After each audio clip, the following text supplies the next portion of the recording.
Tried to tell her that I don't even need her. Told her bad bitch to keep her feet up. Making all the songs and I don't take the fees, yo. Tell me you my bro, but I don't even see you. Need to believe. Very good morning everyone, कैसे हैं आप सब? I hope आप सभी बहुत बढ़िया हैं और स्वागत है आप सभी का एक बार फिर जीएसटी अमेंडमेंट लेक्चर्स के अंदर। और ये कवर करने वाले हैं हम नवंबर 22 अटेम्प्ट के लिए। हालांकि अभी तक आईसीएआई ने आपका स्टैट्यूटरी अपडेट जीएसटी के लिए रिलीज नहीं करा है, बट उसके बावजूद मैंने अपना पीडीएफ जीएसटी अमेंडमेंट्स वाला यहां पर रिलीज कर दिया है, जिसके थ्रू हम सारे के सारे जीएसटी के अमेंडमेंट्स कवर करने वाले हैं। दो इंपॉर्टेंट बातें बतानी है। पहली इंपॉर्टेंट बात कि ये पीडीएफ कहां से मिलेगा। ये पीडीएफ जो है साहब, ये मिलेगा आपको टेलीग्राम ग्रुप से, और इस पीडीएफ के अंदर जीएसटी के सारे अमेंडमेंट्स आपको मिल जाएंगे। पहली बात। दूसरी बात कि ये लेक्चर जो होने वाला है, ये सीए इंटर वाले स्टूडेंट्स के लिए भी होने वाला है और सीए फाइनल वाले स्टूडेंट्स के लिए भी होने वाला है। जैसा कि आप सभी जानते हैं, रिटर्न्स चैप्टर तक जो सिलसिला है वो सीए इंटर वाले स्टूडेंट्स के लिए रहता है, और रिटर्न्स चैप्टर के बाद का जो सिलसिला है वो सीए फाइनल वाले स्टूडेंट्स के लिए रहता है। हम यहां पर रिटर्न्स वाले चैप्टर तक के अमेंडमेंट्स साथ देखेंगे, सीए इंटर के स्टूडेंट्स भी और सीए फाइनल के स्टूडेंट्स भी, और उसके बाद में जो अमेंडमेंट्स होंगे वो सिर्फ सीए फाइनल वाले स्टूडेंट्स के लिए होंगे। सीए इंटर वाले स्टूडेंट्स को वहां पर अपना सफर खत्म कर देना है। हालांकि हम कोशिश करेंगे कि हम वीडियो को एडिट कर दें दो पार्ट्स के अंदर, और दो पार्ट्स के अंदर अपलोड करें, ताकि सीए इंटर का अलग अपलोड हो जाए और सीए फाइनल का अलग अपलोड हो जाए। तो पीडीएफ मिलेगा टेलीग्राम ग्रुप में, फटाफट से टेलीग्राम ग्रुप ज्वाइन कर लीजिए, उसका लिंक आपको डिस्क्रिप्शन में मिल जाएगा, और वहां से आप इस पीडीएफ को एक्सेस कर सकते हैं। बिना टाइम वेस्ट करे शुरू करेंगे फटाफट से जीएसटी के अमेंडमेंट्स। अच्छा, सबसे पहला सवाल जो हमेशा रहता है आप सभी का कि सर अमेंडमेंट्स कितने सारे हैं? क्या बहुत सारे अमेंडमेंट्स हैं? तो मैं कहूंगा हाँ, अमेंडमेंट्स हैं तो सही, लेकिन बहुत सारे भी नहीं है और बहुत कम भी नहीं है, बीच का कुछ मामला है। यानी कि अमेंडमेंट्स हैं लेकिन बहुत सारे तो नहीं है। हाँ, कुछ मेजर अमेंडमेंट्स हैं जिनको समझने में थोड़ा सा मजा आएगा, और वो आए हैं आपके पास सिविल प्रोसीडिंग्स वाले चैप्टर के अंदर, और वही हम यहां पर आज सबसे ज्यादा टाइम लगाकर डिस्कस भी करेंगे। इसके अलावा इनपुट टैक्स क्रेडिट के अंदर भी एक अच्छा अमेंडमेंट आया है, ये रहा इंडेक्स। इंडेक्स के अंदर देखेंगे सबसे पहले हमारे पास टेक्निकल प्रोविजंस में हम जो इनिशियलाइजेशन करते हैं, जैसा कि आप सभी को पता है, उसके अंदर अमेंडमेंट है, वो देख लेंगे। उसके बाद सप्लाई, बिल्कुल सप्लाई में इस बार अमेंडमेंट आया है। Normal charge and reverse charge section 9 subsection 5 के अंदर यहां पर अमेंडमेंट है। एग्जम्पशन के अंदर भी कुछ शब्द सुधार इन्होंने किए हैं, तो वो भी हम यहां पर देखकर चलेंगे। रजिस्ट्रेशन में आधार ऑथेंटिकेशन की बात होगी। इनपुट टैक्स क्रेडिट में जैसा कि मैंने बताया आपको, एक नई कंडीशन डाली गई है सेक्शन 16 के अंदर, उसका भी बहुत डिटेल में एनालिसिस करके समझ के चलेंगे। टैक्स इनवॉइस चैप्टर की बात करते हैं तो यहां पर भी आपके पास में अमेंडमेंट है। फिर आता है आपके पास में सप्लाई चैप्टर। जी हां दोस्तों, सप्लाई चैप्टर में अमेंडमेंट है। हाँ, अमेंडमेंट है। सर यहां पर शब्द सुधार है या कोई नया कॉन्सेप्ट इंसर्ट करा दिया गया? दोस्तों यहां एक नया कॉन्सेप्ट इंसर्ट करा दिया गया। कॉन्सेप्ट यहां पर एक नया कॉन्सेप्ट इंसर्ट करा दिया गया। कॉन्सर्ट तो साहब अरिजीत सिंह किया करते हैं, जो सिंगर्स होते हैं, जो म्यूजिशियंस होते हैं, वो क्या करते हैं। हम तो साहब कॉन्सेप्ट की बात करके चलते हैं। तो कॉन्सेप्ट है एक नया, और उस नए कॉन्सेप्ट के तहत यहां पर सेक्शन 7 जो हमारे पास सप्लाई का हुआ करता है, उसके अंदर अमेंडमेंट आया है। आप खुद जानते हो कि सेक्शन 7 में अमेंडमेंट आने का क्या मतलब है? बहुत बड़ा मतलब है। क्यों? क्योंकि section 7 is one of the most important definitions under this act. साहब सप्लाई ही नहीं होगा तो जीएसटी ही नहीं लगेगा। तो सप्लाई के साथ अगर छेड़छाड़ करनी है तो बहुत सोच समझ कर करनी पड़ेगी, क्योंकि सप्लाई की डेफिनेशन बहुत इंपॉर्टेंट है। एक आपके पास बिजनेस की डेफिनेशन और एक आपके पास सप्लाई की डेफिनेशन, एक आपके पास गुड्स की डेफिनेशन और एक आपके पास सर्विसेज की डेफिनेशन। मैं हमेशा बोलता हूं ये टेक्निकल प्रोविजंस है। टेक्निकल प्रोविजंस के साथ छेड़छाड़ बहुत सोच समझ के करनी पड़ेगी, क्योंकि यहां पर अगर कोई भी अमेंडमेंट गलत हो जाता है या कोई भी शब्दों में गड़बड़ हो जाती है, तो भैया उसका बहुत मेजर इंप्लीकेशन आएगा जीएसटी के ऊपर। क्योंकि जीएसटी लगेगा या नहीं लगेगा टेक्निकल प्रोविजंस पे ही डिपेंड होता है। तो सेक्शन 7 में सर ऐसा कौन सा नया कॉन्सेप्ट डाल दिया? समझने के लिए पहले थोड़ा सा बैकग्राउंड समझना पड़ेगा।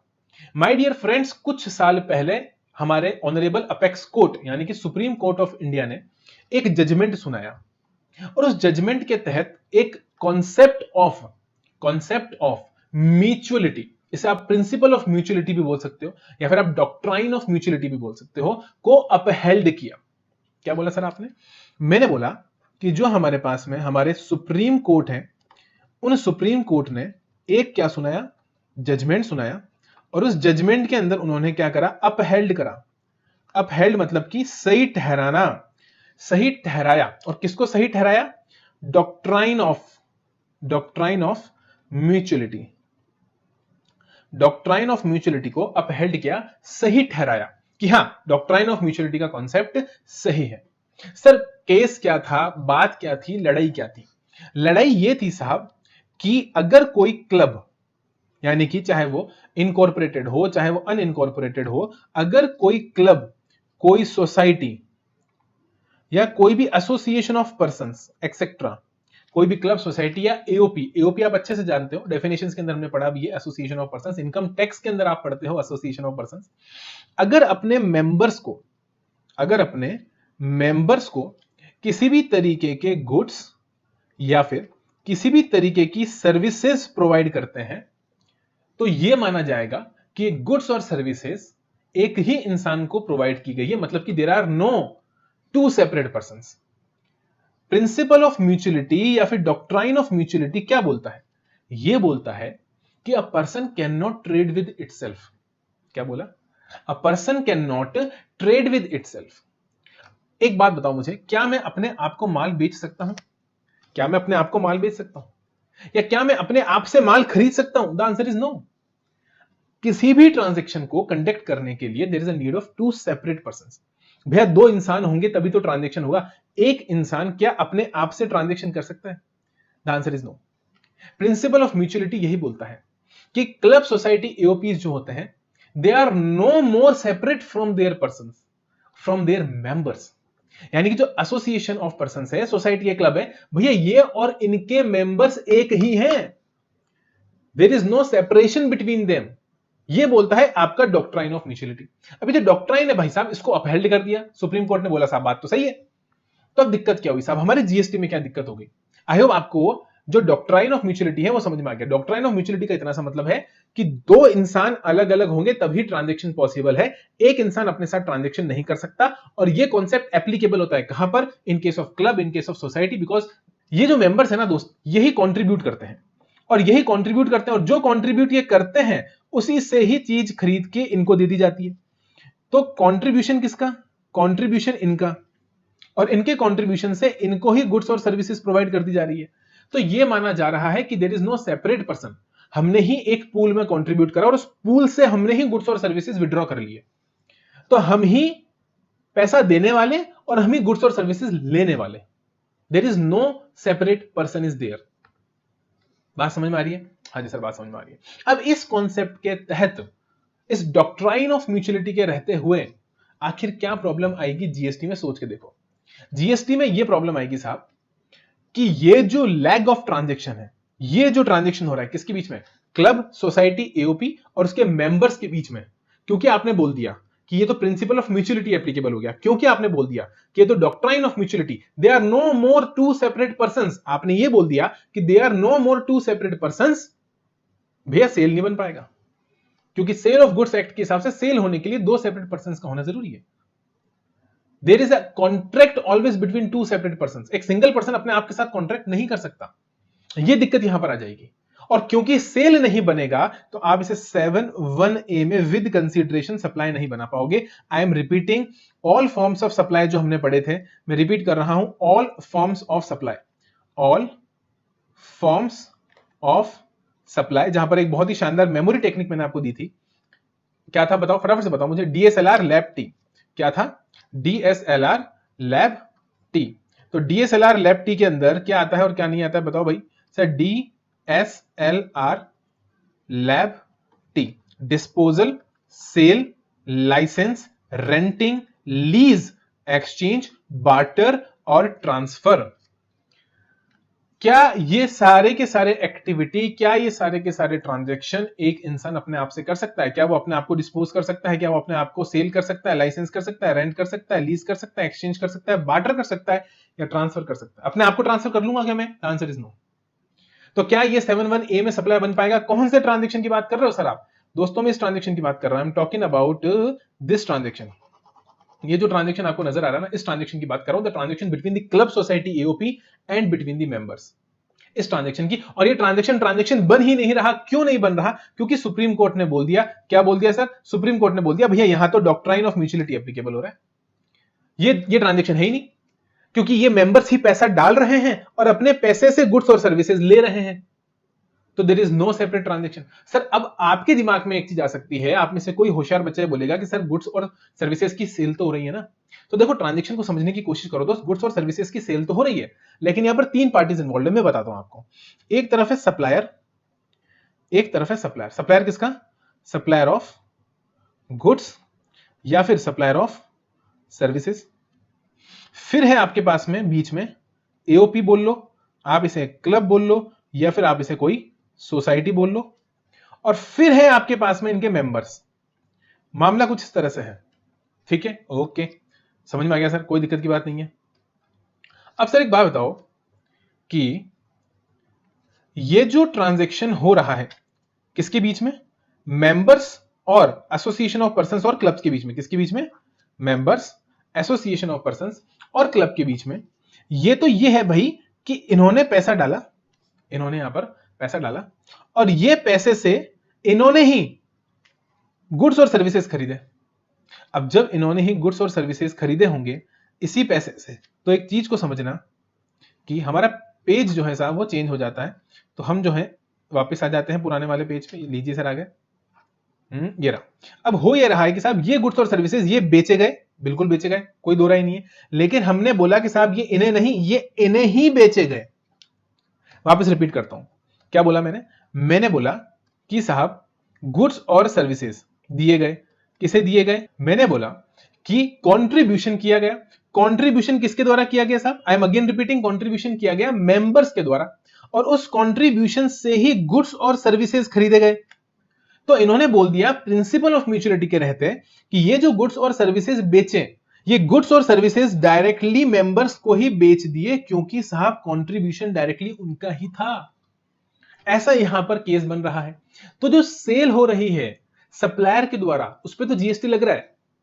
प्रॉब्लम यह है कि साहब जीएसटी इस लैग ऑफ ट्रांजैक्शन पे नहीं लग पा रहा। सर कहां पे नहीं लग पा रहा? माय डियर फ्रेंड, जीएसटी यहां नहीं लग पा रहा। दिक्कत यह है सर, यहां जीएसटी नहीं लग पा रहा। देखो समझने की कोशिश करो, ये वाला जो ट्रांजैक्शन है ना, ये येलो जो मैंने हाईलाइट करा है, हाँ जी सर, ये येलो जो आपने हाईलाइट करा है हमें दिखाई दे रहा है, यहां जीएसटी नहीं लग पा रहा। पीछे से तो जीएसटी लग रहा है, एक बार तो जीएसटी गवर्नमेंट को मिल रहा है। ये जो एओपी क्लब सोसाइटी के नाम से जो परचेज हो रही है ना, इस पे तो जीएसटी लग रहा है दोस्त। यहां पे तो जीएसटी लग रहा है, यहां पे जीएसटी लग रहा है, यहां कोई दिक्कत नहीं है, लेकिन यहां जीएसटी नहीं लग रहा। सर कहां जीएसटी नहीं लग रहा है? यहां जीएसटी नहीं लग पा रहा। क्यों? क्योंकि यहां प्रिंसिपल ऑफ म्यूचुअलिटी आ गया। ये बोल दिया साहब कि सप्लायर ने डायरेक्ट मेंबर्स को ही बेचा, क्योंकि कंट्रीब्यूशन डायरेक्टली मेंबर्स ने ही करा, और उस कंट्रीब्यूशन से ही मेंबर्स को ही डायरेक्टली गुड्स और सर्विसेज मिल रहे हैं। There is no separate person. Again repeating, I hope अब आपको ये पूरा केस बहुत अच्छे से समझ में आ गया कि प्रिंसिपल ऑफ म्यूचुअलिटी क्या है। एक बार प्रिंसिपल ऑफ म्यूचुअलिटी अगर आपको बहुत अच्छे समझ में आ गया ना, तो ये मामला समझ आ जाएगा कि ये अमेंडमेंट क्यों लेकर आए, इस अमेंडमेंट की जरूरत क्या थी। और वो अब आपको समझ में आ गया साहब कि लूप होल क्या था, कहां पर इस जजमेंट के कारण, सुप्रीम कोर्ट के इस जजमेंट के कारण कहां पर जीएसटी नहीं लग पा रहा था, वहां जीएसटी लगाना था। तो इन्होंने क्या करा साहब, इन्होंने एक नया क्लॉज इंसर्ट कर दिया। क्या बात कर रहे हो सर? बिल्कुल, section 7 sub section number 1 clause double ए। Section 7 sub section number 1 clause double ए। Section 7 sub section 1 clause double ए इन्होंने यहां पर इंसर्ट करा दिया। और ये क्लॉज इंसर्ट कराकर इन्होंने क्या बोला? इन्होंने बोला साहब कि अगर अदर देन इंडिविजुअल, क्योंकि इंडिविजुअल तो एक ही इंसान है, अदर देन इंडिविजुअल अगर अपने मेंबर्स के साथ कोई भी एक्टिविटी और ट्रांजैक्शन करता है, क्या बोला? अदर देन इंडिविजुअल अगर अपने मेंबर्स के साथ कोई भी एक्टिविटी और ट्रांजैक्शन करता है, या फिर मेंबर्स उसके साथ कोई भी एक्टिविटी और ट्रांजैक्शन करता है, यानी कि वाइस वर्सा, तो उसे यहां पर क्या माना जाएगा? उसे यहां पर सप्लाई माना जाएगा विद कंसीडरेशन, अगर वो हो रहा है तो। यानी कि 7(1) जो बोलता है कि सप्लाई इंक्लूड्स, उसके अंदर क्लॉज डबल ए डाला और बोला कि वो एक्टिविटीज और ट्रांजैक्शन जो person other than individual carry किए जा रहे हैं मेंबर्स के साथ में, या फिर वाइस वर्सा विद कंसीडरेशन, तो वो सप्लाई बनेगा।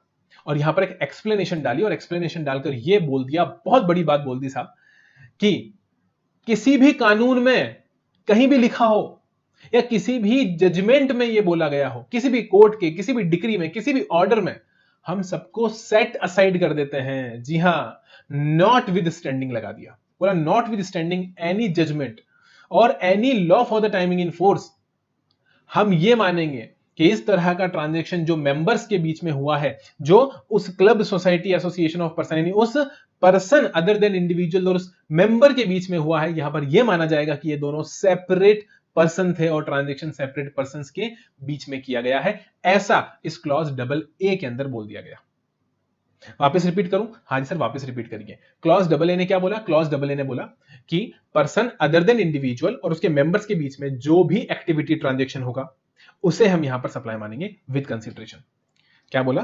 कि पर्सन अदर देन इंडिविजुअल। देखो, इंडिविजुअल को बाहर क्यों निकाल दिया? क्योंकि लॉ मेकर्स भी होशियार है, उनको पता है कि इंडिविजुअल के साथ में तो ट्रांजैक्शन पॉसिबल नहीं है, तो इंडिविजुअल को तो बाहर निकाल दिया। अदर देन इंडिविजुअल का अगर कोई भी ट्रांजैक्शन होता है, किससे?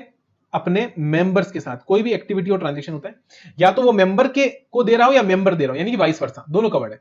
मेंबर के साथ या मेंबर के थ्रू कोई भी ट्रांजैक्शन हो रहा हो, उस केस के अंदर इसे विद कंसीडरेशन अगर है तो क्या माना जाएगा? सप्लाई माना जाएगा। इंपॉर्टेंट चीज क्या है? विद कंसीडरेशन, क्योंकि ये चीज कहां नहीं डाली गई? ये चीज शेड्यूल 1 में नहीं डाली। क्लॉज सी के अंदर ऐसा कोई अमेंडमेंट नहीं है। ये अमेंडमेंट किसमें है? क्लॉज डबल ए, यानी कि एक नया क्लॉज यहां पर इंसर्ट कराया गया विद कंसीडरेशन वाले केस में। विदाउट कंसीडरेशन वाले केस में ऐसा कोई भी पैरा इंसर्ट नहीं कराया गया शेड्यूल 1 के अंदर। ठीक है सर, तो बात समझ में आ गई। विद कंसीडरेशन सप्लाई माना जाएगा। और नीचे डाला एक्सप्लेनेशन, और एक्सप्लेनेशन डालकर दो बातें बोल दी। पहली बात कि ये दोनों आपस में, कौन दोनों? ये और ये आपस में माने जाएंगे सेपरेट पर्सन। क्या माने जाएंगे? बोलो। ये दोनों आपस में माने जाएंगे सेपरेट पर्सन, और इनके बीच में जो ट्रांजैक्शन होगा वो ट्रांजैक्शन बकायदा माना जाएगा, ट्रांजैक्शन माना जाएगा बिटवीन सेपरेट पर्सन। बोलो हाँ क्या ना? हाँ जी सर, बात समझ में आ जाती है। ये दोनों सेपरेट पर्सन माने जाएंगे और ट्रांजैक्शन कंडक्ट हुआ माना जाएगा दो सेपरेट पर्सन के बीच में। अब इससे ज्यादा मैं नहीं समझा सकता हूं, अब वक्त आ चुका है इसे रीड आउट करने का। तो फटाफट से रीडिंग शुरू करते हैं, देखते हैं इस नए क्लॉज डबल ए ने क्या बोला। एक्टिविटीज और transactions by a person other than individual. देख लो भैया, अपने मन से नहीं बोल रहा मैं। अदर देन इंडिविजुअल, इंडिविजुअल के अलावा अगर कोई भी पर्सन अपने मेंबर्स के साथ में, टू इट्स मेंबर्स और कॉन्स्टिट्यूएंट्स, कोई भी एक्टिविटी और ट्रांजैक्शन करता है, या फिर वाइस वर्सा, किसके लिए? फॉर कैश, डेफर्ड पेमेंट और अदर वैल्यूएबल कंसीडरेशन, यानी कि विद कंसीडरेशन, तो उस सिचुएशन में उसे सप्लाई माना जाएगा। सप्लाई इंक्लूड्स 7(1) के अंदर एक नया क्लॉज इंसर्ट करा दिया, क्लॉज डबल ए। और यही नहीं साहब, गाड़ी यहीं तक नहीं रुकी, एक नया एक्सप्लेनेशन भी इंसर्ट कराया, और एक्सप्लेनेशन इंसर्ट करा के बोला कि for the purpose of this clause, भैया इस क्लॉज के पर्पस के लिए, जो क्लॉज डबल ए इंसर्ट कराया ना हमने, इसके पर्पस के लिए क्लैरिफाई किया जाता है, not with standing anything content. भैया जी कुछ भी बोल रखा हो in any other law for the time being in force, किसी भी कानून में कुछ भी बोल रखा हो, या फिर any judgement, decree, order of any court, tribunal, authority, किसी भी जजमेंट में, किसी भी ऑर्डर में, किसी भी डिक्री में, चाहे वो कोर्ट की हो, ट्रिब्यूनल की हो, ऑथोरिटी की हो, सेट असाइड कर दिया जाएगा। The person and its members or constituents shall be deemed to be two separate persons. Shall be deemed to be two separate persons. यानी कि जो पर्सन है और उसके मेंबर्स और कॉन्स्टिट्यूएंट्स हैं, उन्हें शैल वर्ड का यूज किया है, माने जाएंगे टू सेपरेट पर्संस। भले ही कहीं किसी भी कानून में कुछ भी लिखा हो, नॉट विद स्टैंडिंग कर दिया, किसी भी जजमेंट में, ऑर्डर में, डिक्री में, चाहे कोर्ट का हो, ट्रिब्यूनल का हो, किसी ऑथोरिटी का हो, सबको सेट असाइड करते हुए हम कह रहे हैं कि जो भी पर्सन और उसके मेंबर कॉन्स्टिट्यूएंट्स हैं वो आपस में टू सेपरेट पर्सन कहलाएंगे। एंड कोई भी सप्लाई अगर होती है एक्टिविटीज और ट्रांजैक्शंस की उनके बीच में, तो वो मानी जाएगी डीम्ड, किसके बीच में हुई है? Take place from one person to another, यानी दो सेपरेट पर्संस के बीच में कंडक्ट हुई मानी जाएगी। ये दो बातें यहां पर बोल दी एंड के बाद में। देखो एक एंड यहां लगा हुआ है, इस एंड के पहले बोला कि दोनों को सेपरेट मानेंगे, और एंड के बाद बोला कि जो भी ट्रांजैक्शन है उसे दो सेपरेट पर्संस के बीच में हुआ माना जाएगा। इसके थ्रू गवर्नमेंट ने किया क्या? ये क्लॉज डबल ए इंसर्ट करके किया क्या? वही चीज जो मैं आपको समझा रहा था, वही गवर्नमेंट ने करी। सर क्या करी कि ये जो देखो, ये जो हमारे नीचे अभी हम देख कर आए थे, क्या सर? ये जो supplier of goods, supplier of services, फिर बीच में एओपी क्लब और सोसाइटी, और उसके बाद में मेंबर्स, दिख रहा है इधर ये लास्ट वाला चेन? हाँ सर।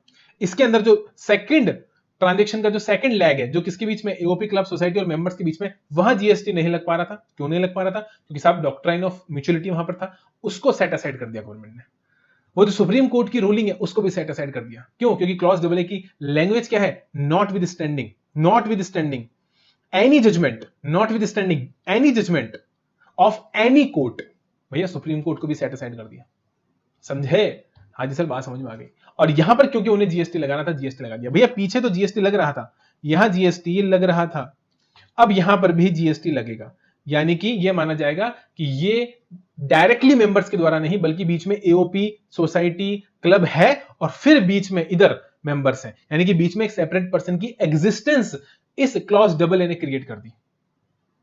आई होप अच्छे से अब आपको क्रिस्टल क्लियर ये चीज हो गई होगी। और उसके बाद आप सभी को पता है कि एक पैरा 7 हुआ करता था शेड्यूल 2 का, जो कुछ ऐसी ही बात करता था गुड्स के रेस्पेक्ट में, सर्विसेज के रेस्पेक्ट में नहीं करता था, गुड्स के रेस्पेक्ट में करता था। लेकिन जैसा कि आप सभी को पता है कि अगर चीज सप्लाई ही नहीं बनेगी तो वो sub section 1A read with schedule 2 का पार्टी नहीं बनेगी। अरे भैया पहले सप्लाई तो बना लो, सप्लाई बनने के बाद हम 1A के साथ शेड्यूल 2 देखते हैं, जहां पर हमें क्लैरिफिकेशन मिलता है कि ये सप्लाई ऑफ गुड्स है कि ये सप्लाई ऑफ सर्विसेज है। लेकिन अब यहां पर क्या हुआ कि जब सबसेक्शन 1 में ही इन्होंने क्या बना दिया, सप्लाई बना दिया, और वही क्लियर हो गया साहब गुड्स की सप्लाई है कि सर्विसेज की सप्लाई है, तो फिर यहां पर शेड्यूल 2 में जाके देखने की जरूरत ही नहीं है, इसलिए पैरा 7 वहां से इन्होंने ऑमिट कर दिया 1 जुलाई 2017 से। सर इसका क्या मतलब है? इसको मतलब सर ये रेट्रोस्पेक्टिव, जी हां दोस्तों, ये रेट्रोस्पेक्टिव अमेंडमेंट है, मेजर इंप्लीकेशंस होंगे, आप सोच के देख लो, 1 जुलाई 2017 से 1 जनवरी 2022 तक जो भी ट्रांजैक्शंस इस तरह के कंडक्ट हुए होंगे उन सबके रेस्पेक्ट में अब आपको जीएसटी पे करना पड़ेगा। और सोचो कि उनका टाइम ऑफ सप्लाई तो सर, हाँ सर उनका टाइम ऑफ सप्लाई तो पुराना वाला होगा, उस टाइम ऑफ सप्लाई पे होनी चाहिए थी, अभी तक पे हुई नहीं है, तो 1 जनवरी 2022 को सर इसका मतलब तो वो इंटरेस्ट के साथ पेमेंट करना पड़ेगा। बिल्कुल सही पकड़े हैं साहब आप कि टाइम ऑफ सप्लाई पे पेमेंट ना मानते हुए, क्योंकि अमेंडमेंट रेट्रोस्पेक्टिव है, अगर जिन्होंने उस वक्त इस ट्रांजैक्शन के ऊपर जीएसटी पे कर दिया होगा बहुत बढ़िया, नहीं किया साहब तो आप सबके पास नोटिस आने की पूरी संभावना है कि डिपार्टमेंट आपको नोटिस देकर बोले कि भैया विद इंटरेस्ट अब आपको टैक्स का पेमेंट करना पड़ेगा, क्योंकि ये अमेंडमेंट रेट्रोस्पेक्टिव है। बड़ी अमेंडमेंट, बहुत इंपॉर्टेंट डेफिनेशन जो थी, one of the important definition, supply की डेफिनेशन सेक्शन 7 के अंदर रेट्रोस्पेक्टिव अमेंडमेंट यहां पर किया गया है। इस क्लॉज डबल ए को भी रेट्रोस्पेक्टिव डाला गया, और जो पैरा 7 था आपका शेड्यूल 2 का, उसे भी रेट्रोस्पेक्टिवली ऑमिट कर दिया गया। यानी अब आपको समझ में आ गया होगा कि जो भी क्लब है, सोसाइटी है, एसोसिएशन ऑफ पर्संस है, अगर वो अपने मेंबर्स को कोई भी गुड्स और सर्विसेज प्रोवाइड करेंगे उस पे भी जीएसटी लगकर चलेगा। This is the crux of this amendment. आगे चले, हाँ जी सर, अब आगे चलने का वक्त आ गया है। एक बार सभी जन आएंगे और बुक से इसे रीड करके चलेंगे। मैंने बहुत बढ़िया तरह से आपको अमेंडमेंट बुकलेट में भी एनालिसिस दे रखा है। एप्लीकेबिलिटी, सबसे पहले एप्लीकेबिलिटी किस पर आएगी साहब? Person other than individual and members and constituents. अब वो क्लब हो सकता है, सोसाइटी हो सकता है, एसोसिएशन ऑफ पर्संस हो सकता है। कंडीशन क्या है? कंडीशन ये है साहब कि दोनों को deem to be separate person माना जाएगा और ट्रांजैक्शन 2 सेपरेट पर्संस के बीच में हुआ है ऐसा माना जाएगा। बोलो हाँ कि ना? हाँ जी सर। सप्लाई ऑफ गुड्स और सर्विसेज डायग्राम के साथ मैंने समझाया है आपको कि जो भी सप्लाई ऑफ गुड्स और सर्विसेज है, पहले यहां पर क्योंकि प्रिंसिपल ऑफ म्यूचुअलिटी बीच में आ जाया करता था तो जीएसटी लग नहीं पाता था, क्योंकि ये अमेंडमेंट जो था साहब, ये अमेंडमेंट जो है मैं आपको बताऊं, ये सेल्स टैक्स के रेस्पेक्ट में लेकर आए हैं। जो पहले वैट हुआ करता था वहां पर ये जजमेंट आई थी। ये जो जजमेंट है कलकत्ता क्लब की जजमेंट है, आप चाहे तो गूगल पे सर्च करके देख सकते हैं। कलकत्ता क्लब की जजमेंट थी जो सुप्रीम कोर्ट ने सुनाई थी, लेकिन ये जीएसटी के रेस्पेक्ट में नहीं थी, ये जो पुराना आपका लॉ था उसके रेस्पेक्ट में थी। लेकिन क्योंकि इंप्लीकेशन वही थी तो इसलिए उसे जीएसटी में खत्म करना जरूरी था, तो उस को यहां पर खत्म कर दिया गया, प्रिंसिपल ऑफ म्यूचुअलिटी को यहां पर खत्म कर दिया गया और बोल दिया गया साहब कि हम तो इसे डीम्ड सप्लाई मान लेंगे और इस पे जीएसटी लगा देंगे। बोलो हाँ कि ना? और ये प्रिंसिपल ऑफ म्यूचुअलिटी भी मैंने यहां पर समझा रखा है आपको। सबसे इंपॉर्टेंट है इसकी last line, a person can not trade with himself. एक पर्सन अपने आप के साथ ट्रेड नहीं कर सकता। ये मेन क्रक्स है प्रिंसिपल ऑफ म्यूचुअलिटी का। प्रिंसिपल ऑफ म्यूचुअलिटी ये बोलता है कि आप अपने साथ में ट्रांजेक्शन नहीं कर सकते साहब। प्रिंसिपल ऑफ म्यूचुअलिटी के हिसाब से ट्रांजेक्शन होने के लिए 2 इंसानों का होना जरूरी है, और AOP, clubs, association of persons, इन सब के केस में ये माना जाता है उस जजमेंट के हिसाब से कि यहां पर प्रिंसिपल ऑफ म्यूचुअलिटी एप्लीकेबल होता है, यानी कि मेंबर्स ही कंट्रीब्यूट करते हैं और मेंबर्स ही उसमें पार्टिसिपेट करते हैं। बोलो हाँ के ना? बस इतना सा अमेंडमेंट था आपके पास में, किसके रेस्पेक्ट में? सप्लाई के रेस्पेक्ट में। आगे चले, हाँ जी सर आगे चलते हैं। अब आ रहा है आपके पास में अगला amendment, chapter 7A, normal charge and reverse charge. Sir यहां पर भी अमेंडमेंट आया है क्या? हाँ जी आया है। पहले फटाफट से थोड़ा सा रिवाइज कर लेते हैं कि आखिर कॉन्सेप्ट क्या हुआ करता था। Section 9 sub section 5 charging section, section 9 आपका चार्जिंग सेक्शन था और उसके अंदर अगर आपको याद हो तो ई कॉमर्स ऑपरेटर को लेकर एक सब सेक्शन हुआ करता था, सब सेक्शन 5। तो सेक्शन 9 सब सेक्शन 5 क्या बोलता था? सर बोलता था कि स्पेसिफिक कैटेगरी ऑफ गुड्स और सर्विसेज, क्या बोलता था कि स्पेसिफिक कैटेगरी ऑफ गुड्स और सर्विसेज के रेस्पेक्ट में अगर उन गुड्स और सर्विसेज को सप्लाई किया जा रहा है किसके थ्रू? इलेक्ट्रॉनिक कॉमर्स ऑपरेटर के थ्रू। वापस रिपीट करूं? हाँ sir, specific category of goods और सर्विसेज को अगर इलेक्ट्रॉनिक कॉमर्स ऑपरेटर के थ्रू सप्लाई किया जा रहा है तो उन गुड्स और सर्विसेज के रेस्पेक्ट में, उस सप्लाई के रेस्पेक्ट में जो टैक्स का पेमेंट होगा वो इलेक्ट्रॉनिक कॉमर्स ऑपरेटर करके चलेगा। ये बात सेक्शन 9 सब सेक्शन 5 बोला करता था। कोई दिक्कत यहां तक? कोई दिक्कत की बात नहीं, बड़ा मजा आ रहा है सर, बिल्कुल सही बता रहे हो आप। तो सर क्या वो स्पेसिफिक कैटेगरी ऑफ गुड्स और सर्विसेज को नोटिफाई किया गया? हाँ जी सर, नोटिफाई किया गया। और नोटिफिकेशन नंबर आप सभी के सामने है, 17/2017 सेंट्रल टैक्स रेट और 14/2017 integrated tax rate, 14/2017, 17/2017 CGST act और आईजीएसटी एक्ट के अंदर नोटिफिकेशन लाए गए। देखो डायग्राम बनाकर भी मैंने आपको समझा रखा है कि जो भी सप्लायर है, ये सप्लायर अगर इलेक्ट्रॉनिक कॉमर्स ऑपरेटर के थ्रू कस्टमर्स को पैसा देते हैं तो ध्यान रखना उन ट्रांजैक्शंस के ऊपर इस इलेक्ट्रॉनिक कॉमर्स ऑपरेटर को टैक्स पे करके चलना पड़ेगा। और जनरली क्या होता है, जनरली जो सप्लायर होता है वो टैक्स पे करके चलता है, लेकिन नहीं, सेक्शन 9 सब सेक्शन 5 ने बोला कि भैया हमने जो सर्विसेज बता दी उन सर्विसेज के रेस्पेक्ट में तो इलेक्ट्रॉनिक कॉमर्स ऑपरेटर ही पे करके चलेगा। हमने कहा जी साहब ठीक है।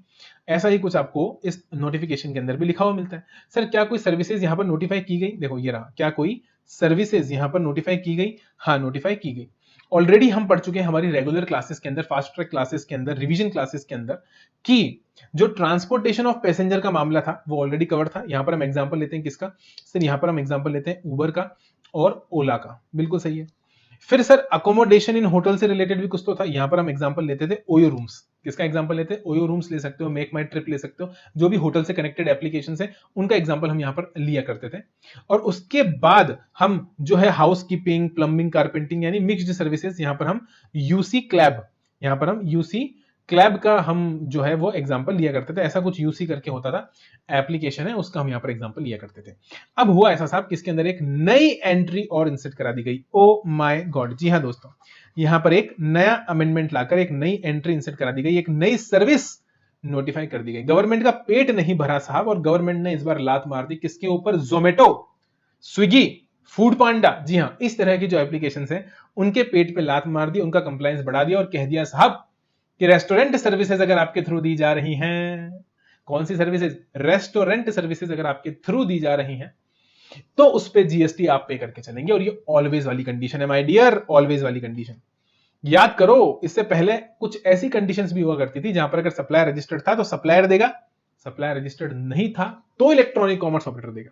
याद करो, जब हमने ओयो की बात करी थी तो हमने कहा था कि अगर होटल खुद रजिस्टर्ड है, अगर होटल खुद रजिस्टर्ड है तो होटल खुद ही टैक्स पे कर देगा, फिर इलेक्ट्रॉनिक कॉमर्स ऑपरेटर को पे करने की जरूरत नहीं। ऐसे ही कुछ लिखा हुआ होता था, नोटिफिकेशन में देख सकते हैं आप, और वही मैंने यहां पर टेबल में आपको समराइज करके दिया है। If supplier is not registered, भैया देखो ऊपर क्या लिखा है? Paid by electronic commerce operator. Electronic commerce operator पे करेगा, हाँ इलेक्ट्रॉनिक कॉमर्स ऑपरेटर पे करेगा, लेकिन इलेक्ट्रॉनिक कॉमर्स ऑपरेटर कब पे करेगा? इलेक्ट्रॉनिक कॉमर्स ऑपरेटर पे करेगा जब सप्लायर रजिस्टर्ड ना हो, जब सप्लायर रजिस्टर्ड ना हो। अगर सप्लायर रजिस्टर्ड है, पेड बाय सप्लायर, अगर वो खुद रजिस्टर्ड है, इफ रजिस्टर्ड। लेकिन ये सी कंडीशन नहीं हुआ करती थी जब हम बात करते थे किसकी? ओला उबर की। क्यों? क्योंकि वहां पर लॉजिक भी था कि सर बेचारा ड्राइवर छोटा आदमी, ड्राइवर को अगर कल तो रजिस्ट्रेशन कराना भी पड़ गया तो क्या आप ड्राइवर से जीएसटी पे करवाओगे? The answer is no. तो वहां पर ऑलवेज वाली कंडीशन थी। बिल्कुल उसी तरह से ऑलवेज वाली कंडीशन यहां पर भी लेकर आ गए साहब रेस्टोरेंट सर्विसेज के केस में, और बोल दिया कि रेस्टोरेंट सर्विसेज के केस में भी जो रेस्टोरेंट है वो जीएसटी पे करके नहीं चलेगा, इलेक्ट्रॉनिक कॉमर्स ऑपरेटर को ही ऑलवेज जीएसटी पे करना पड़ेगा। इसके ह्यूज इंप्लीकेशन है, समझने की कोशिश करके। अगर कोई रेस्टोरेंट अनरजिस्टर्ड है तो क्या उसके द्वारा की जाने वाली सप्लाई पर भी जीएसटी लगेगा? The answer is yes. यानी कि अनरजिस्टर्ड रेस्टोरेंट, भैया 20 लाख से नीचे हूं मैं, 20 लाख से नीचे हूं, उस रेस्टोरेंट ने रजिस्ट्रेशन नहीं करा रखा। एग्जांपल दूंगा अभी, डोंट वरी, केवल समझ लो एक बार के लिए। उसको रजिस्ट्रेशन रिक्वायर्ड है क्या? मुझे बस इतना सा बता दो। एक अनरजिस्टर्ड जो कि रेस्टोरेंट है, एक अनरजिस्टर्ड जो कि रेस्टोरेंट है, भैया उस रेस्टोरेंट ने अगर कोई भी सर्विस दी है, रेस्टोरेंट सर्विस, क्या जीएसटी लगना चाहिए? The answer is no. General answer क्या है? जनरल आंसर यह है कि जब रेसिपिएंट और सप्लायर के अंदर सप्लायर अनरजिस्टर्ड है, जब रेसिपिएंट और सप्लायर के अंदर सप्लायर अनरजिस्टर्ड है, तो क्या वो सप्लायर रेसिपिएंट से जीएसटी चार्ज कर सकता है? The answer is no. And we know it very clearly from the very first day. भैया ये तो पहले से ही पता है ना कि अनरजिस्टर्ड इंसान जीएसटी चार्ज नहीं कर सकता। अनरजिस्टर्ड क्यों है? कि भैया मैं तो 20 लाख से नीचे हूं, मेरा एग्रीगेट टर्नओवर सेक्शन 2 क्लॉज 6 के हिसाब से अभी तक एक्सीड नहीं करता है 20 लाख को, तो क्या मेरा रजिस्ट्रेशन कराना जरूरी? The answer is no.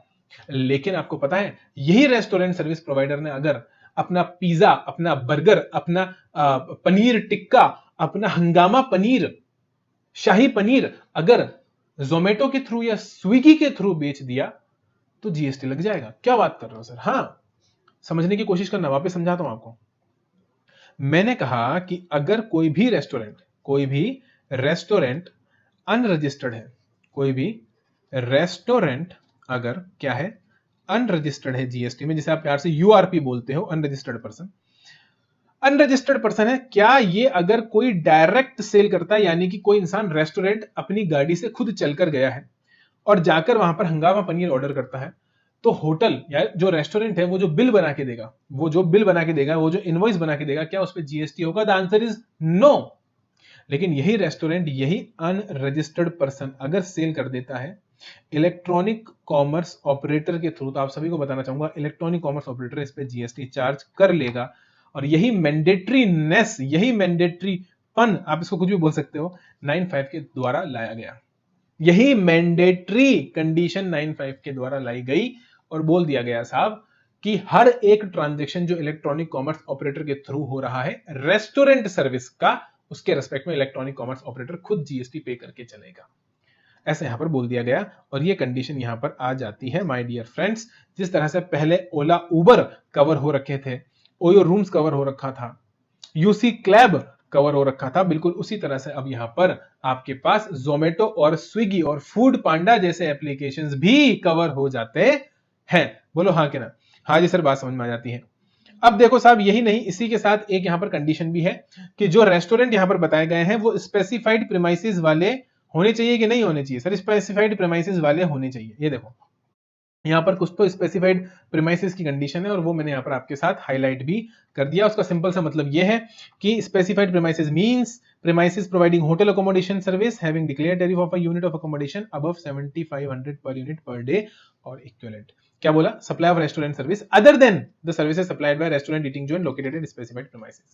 भैया जो बड़ा होटल है ना, बड़ा होटल, अगर वहां पर कोई रेस्टोरेंट, होटल के साथ में अगर कोई रेस्टोरेंट है, होटल प्लस रेस्टोरेंट का कॉम्बिनेशन है, और ऐसा होटल जहां पर एक दिन का किराया, एक दिन का भाड़ा, एक कमरे का एक दिन का भाड़ा 7,500 से ज्यादा है, इक्वल टू नहीं है, अबव है, अबव, एक्सीड।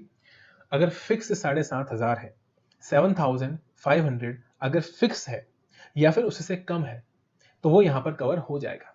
देखो एक बात को समझो, हम यहां पर दो, आप चाहे तो कॉम्बिनेशन बना सकते हैं, आप कॉम्बिनेशन बना रहे हो, उससे कोई ज्यादा मुझे नहीं लगता कि फर्क पड़ेगा।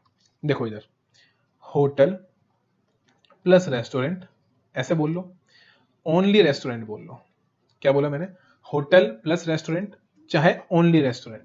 अगर ओनली रेस्टोरेंट है तो ऑलवेज ई कॉमर्स ऑपरेटर आप पे टैक्स पे करके चलेगा। अगर आपने इलेक्ट्रॉनिक कॉमर्स ऑपरेटर के थ्रू सप्लाई करा है तो ओनली रेस्टोरेंट के केस में 95 आएगा। अगर इलेक्ट्रॉनिक कॉमर्स ऑपरेटर के थ्रू करा है, डायरेक्ट सेल कर रहे हो, देन फिर वो आपको देखना पड़ेगा कि आप जीएसटी में रजिस्टर्ड हो या जीएसटी में रजिस्टर्ड नहीं हो। अगर आपकी डायरेक्ट सेल हो रही है, कस्टमर आपके यहां पर आकर डायरेक्ट खरीद रहा है, होटल प्लस रेस्टोरेंट वाला कॉन्सेप्ट है, तो देखना पड़ेगा कि ये जो रेस्टोरेंट है, ये जो रेस्टोरेंट यहां पर बताया गया है, ये जो रेस्टोरेंट यहां पर बताया गया है, ये जिस होटल के साथ में है, क्या उस होटल का पर डे पर यूनिट, क्या कहूंगा मैं, पर यूनिट पर डे का जो रेंट है, क्या वो ₹7,500 से ज्यादा है?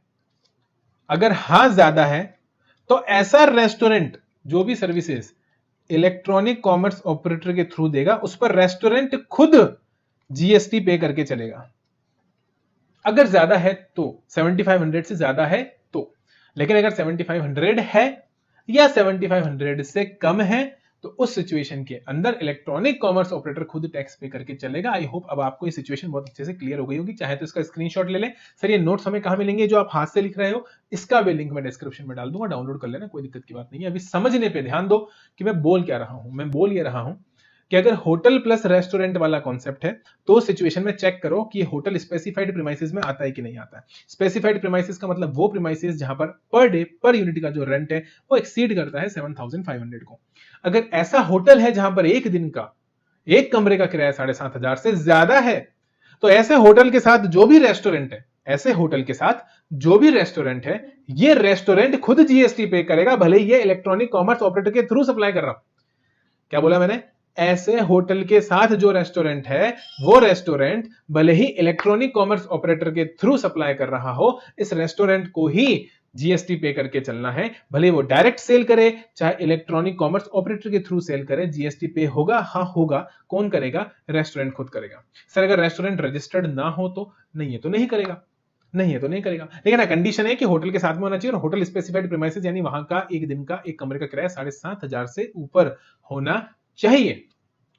लेकिन इसी के अगेंस्ट मैंने बोला अगर ओनली रेस्टोरेंट का केस है तो वहां पर तो ऑलवेज वो स्पेसिफाइड प्रीमाइसेस के अदर देन ही होगा, क्योंकि यहां पर लिखा है अदर देन स्पेसिफाइड प्रीमाइसेस, तो मैंने उल्टा बोला, अदर देन स्पेसिफाइड प्रीमाइसेस के अलग वाला ही होगा, और अलग वाला होगा तो यहां पर हमेशा ऑलवेज कवर हो जाएगा, और कवर होने के कारण यहां पर इलेक्ट्रॉनिक कॉमर्स ऑपरेटर को ही जीएसटी पे करके चलना पड़ेगा in each and every situation. I hope आपको बात समझ में आ गई होगी। लिखा है supply of restaurant services other than restaurant service जो प्रोवाइड की जा रही है स्पेसिफाइड प्रीमाइसेस, यानी स्पेसिफाइड प्रीमाइसेस वाली कंडीशन 95 से बाहर हो जाती है। कहने का मतलब समझ रहे हो? स्पेसिफाइड प्रीमाइसेस वाली कंडीशन 95 से बाहर, यानी जो भी स्पेसिफाइड प्रीमाइसेस पे रेस्टोरेंट है वो रेस्टोरेंट 95 में कवर नहीं, और जो 95 में कवर नहीं उसमें इलेक्ट्रॉनिक कॉमर्स ऑपरेटर को टैक्स का पेमेंट करने की जरूरत नहीं। आई होप ये मामला भी आपको अच्छे से समझ में आ गया होगा। एग्जाम्पल चाहिए तो एग्जाम्पल ले लो, हालांकि कोई बड़ी बात नहीं है। ये सर्कुलर अगर आप पढ़ोगे ना तो अपने आप आपको समझ में आ जाएगा। हालांकि ये सर्कुलर थोड़ा सा पुराना है, इस सर्कुलर के बाद एक और मेजर चेंज होना अभी है, यानी ऐसा अमेंडमेंट आने वाला है, और ये सर्कुलर जब मैं आपको पढ़ाऊंगा तो ऑटोमेटिकली आपको समझ में आ जाएगा कि मैं किस अमेंडमेंट जो आने वाला है उसकी बात कर रहा हूं, और ऐसी क्या कमी यहां पर हमें नजर आ रही है जिसकी बात मैं यहां पर कर रहा हूं। ये सर्कुलर हम पढ़ेंगे, लेकिन लेंगे एक छोटा सा वाटर ब्रेक पहले, और ये वाटर ब्रेक लेने के बाद ये सर्कुलर हम पढ़ के चलेंगे। तब तक हमने जितना अभी तक अमेंडमेंट्स कवर करे हैं उन्हें आप फटाफट से एक बार रिवाइज कर लीजिए। तो लेंगे एक छोटा सा टी ब्रेक, मिलते हैं टी ब्रेक।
हाँ जी साहब, water break is over. Yes the water break is over. तो जो सर्कुलर हमारा था वो सर्कुलर एक बार हम देख लेते हैं, जो 95 के ऊपर आया था जब रेस्टोरेंट सर्विसेज को 95 में इंक्लूड किया गया था। देखते हैं क्या बोलता है, एक एक क्वेश्चन को आराम से समझने की कोशिश करेंगे, उसके बाद मैं बताऊंगा कि आने वाले टाइम में क्या होने वाला है। तो सबसे पहला सवाल आप सभी के सामने आ रहा है, would electronic commerce operators have to still collect TCS in compliance with section 52 of the CGST Act 2017? हम सभी बहुत अच्छी तरह से जानते हैं कि जहां पर TCS कलेक्ट होता है वो केस 95 में कवर नहीं होता। तो अगर सेक्शन 9 सब सेक्शन 5 में इलेक्ट्रॉनिक कॉमर्स ऑपरेटर खुद जीएसटी पे कर रहा है तो वो वाला केस आपके पास TCS वाले केस यानी कि टैक्स कलेक्शन एट सोर्स वाले केस में नहीं आएगा। तो क्योंकि अब रेस्टोरेंट सर्विस को कहां इंक्लूड कर दिया गया, 95 में इंक्लूड कर दिया गया, तो क्या 95 वाला केस अब आपके पास TCS में आएगा? The answer is no. तो यहां पर ये लिखा गया है कि as restaurant services has been notified under 95, the electronic commerce operator shall be liable to pay GST on the restaurant services with effect from 1st of January 2022. Accordingly, the electronic commerce operator will no longer liable to be required to collect TCS, no longer liable to be collect TCS and file GSTR 8 in respect of restaurant services on which it pays tax in terms of section 9 subsection 5। क्योंकि अब 95 में restaurant services को notify कर दिया गया है, तो इसलिए जो भी रेस्टोरेंट सर्विसेज वो 95 में इंक्लूड करते हुए टैक्स पे करेंगे, यानी कि जो इलेक्ट्रॉनिक कॉमर्स ऑपरेटर है जैसे कि जोमेटो है, स्विगी है, वो 95 के तहत जितनी भी रेस्टोरेंट सर्विसेज पे टैक्स पे करेंगे उनके ऊपर उन्हें क्या नहीं करना, टीसीएस कलेक्ट नहीं करना, और उस टीसीएस के रेस्पेक्ट में जीएसटीआर 8 भी फाइल नहीं करना। लेकिन हाँ, जितनी भी अदर गुड्स और सर्विसेज हैं जो 95 में कवर नहीं है और उनके थ्रू सप्लाई की जा रही है, यानी रेस्टोरेंट सर्विसेज के अलावा अगर कोई ऐसी सर्विसेज हैं जो इलेक्ट्रॉनिक कॉमर्स ऑपरेटर के थ्रू सप्लाई की जा रही है, क्या उनके रेस्पेक्ट में टीसीएस आपको कलेक्ट करना है? The answer is yes, will continue to pay TCS in terms of section 52। बोलो हाँ के ना? हाँ जी सर, बात समझ में आ जाती है। अगला सवाल, would electronic commerce operator have to mandatorily take a separate registration with respect to restaurant service? क्या रेस्टोरेंट सर्विस के रेस्पेक्ट में कोई अलग से रजिस्ट्रेशन लेना है जीएसटी के अंदर? भैया द आंसर इज नो। आप जैसे ऑलरेडी नॉर्मली रजिस्टर्ड है, आपको नॉर्मल रजिस्ट्रेशन के तहत ही जीएसटी पे करके चलना है। As electronic commerce operator are already registered in accordance with rule 8 REG 01, आपको REG 06 में रजिस्ट्रेशन सर्टिफिकेट दिया गया था, बिल्कुल उसी रजिस्ट्रेशन के ऊपर आपको टैक्स पे करना है। There is no mandatory requirement of taking separate registration by electronic commerce operator. कोई आपको सेपरेट रजिस्ट्रेशन यहां पर नहीं लेना है। तीसरा सवाल आप सभी के सामने आता है, would the electronic commerce operator be liable to pay tax on supply of restaurant service made by unregistered business entities? The answer is yes. यही तो वो लफड़ा है, यही तो वो बड़ी बात है जो मैं आप सभी को बताने की कोशिश करना चाह रहा हूं कि भैया अनरजिस्टर्ड बिजनेस एंटिटी के द्वारा दी जाने वाली रेस्टोरेंट सर्विस के ऊपर भी यस इलेक्ट्रॉनिक कॉमर्स ऑपरेटर को टैक्स पे करके चलना पड़ेगा। तो सोचो, जहां डायरेक्टली टैक्स पे नहीं होता, अगर डायरेक्टली मैं इस अनरजिस्टर्ड इंसान के पास जाकर कुछ खरीदता, कोई रेस्टोरेंट सर्विस लेता, तो क्या ये जीएसटी चार्ज करता? The answer is no. लेकिन अब वही सर्विस अगर मैं इलेक्ट्रॉनिक कॉमर्स ऑपरेटर के थ्रू रिसीव कर रहा हूं तो इलेक्ट्रॉनिक कॉमर्स ऑपरेटर के उसके ऊपर जीएसटी पे करके चलना पड़ेगा। This is the truth, this is the truth, and yes, this is the truth of the R. Question number 4, what would be the aggregate turnover of the person supplying restaurant services through electronic commerce operator? भैया इस question को समझाने के लिए मैं आपको है ना कुछ और भी समझाना चाहता हूं। मैं थोड़ा सा इसको डिटेल में लेके जाना चाहता हूं, और क्योंकि मैं इसे डिटेल में लेके जाना चाहता हूं तो हम थोड़ा सा यहां पर इसको केस वाइज समझने की कोशिश करेंगे कि आखिर हो क्या रहा है। देखो माय डियर फ्रेंड्स, हो कुछ ऐसा रहा है कि एक रेस्टोरेंट है और वो रेस्टोरेंट जो है वो सर्विसेज प्रोवाइड कर रहा है। बोलो हाँ के ना? हाँ। और वो जो सर्विसेज प्रोवाइड कर रहा है वो किसके थ्रू कर रहा है? वो सर्विसेज प्रोवाइड कर रहा है इलेक्ट्रॉनिक कॉमर्स ऑपरेटर के थ्रू। एक रेस्टोरेंट है और ये रेस्टोरेंट सर्विसेज प्रोवाइड कर रहा है एक इलेक्ट्रॉनिक कॉमर्स ऑपरेटर के थ्रू। कोई दिक्कत यहां तक? नहीं सर, कोई दिक्कत की बात नहीं है। ये जो सर्विसेज इलेक्ट्रॉनिक कॉमर्स ऑपरेटर के थ्रू कर रहा है, क्या इस पे टैक्स इनवॉइस रेस्टोरेंट इशू करेगा या इस पे tax invoice electronic commerce operator issue करेगा? मेरा आप सभी से सवाल है, इस पे टैक्स इनवॉइस कौन इशू करेगा? भैया जी, टैक्स इनवॉइस तो वही इशू कर सकता है जो टैक्स कलेक्ट करेगा और टैक्स का पेमेंट करेगा। तो क्योंकि यहां पर जिम्मेदारी इलेक्ट्रॉनिक कॉमर्स ऑपरेटर के ऊपर डाल दी, अभी अभी हम देख कर आए सेक्शन 9 सबसेक्शन 5 के अंदर, इसलिए अब टैक्स इनवॉइस इशू करने की जिम्मेदारी किसकी? इलेक्ट्रॉनिक कॉमर्स ऑपरेटर की। क्योंकि इलेक्ट्रॉनिक कॉमर्स ऑपरेटर की अगर जिम्मेदारी है टैक्स कलेक्ट करने की, तो इलेक्ट्रॉनिक कॉमर्स ऑपरेटर अपने जीएसटी नंबर से ही टैक्स कलेक्ट करके चलेगा, अपने जीएसटी से ही टैक्स कलेक्ट करके चलेगा। टैक्स इनवॉइस उसे इशू करना पड़ेगा। सर इसका मतलब तो ये हो गया कि अगर टैक्स इनवॉइस वो इशू कर रहा है तो एग्रीगेट टर्नओवर भी उसी का है।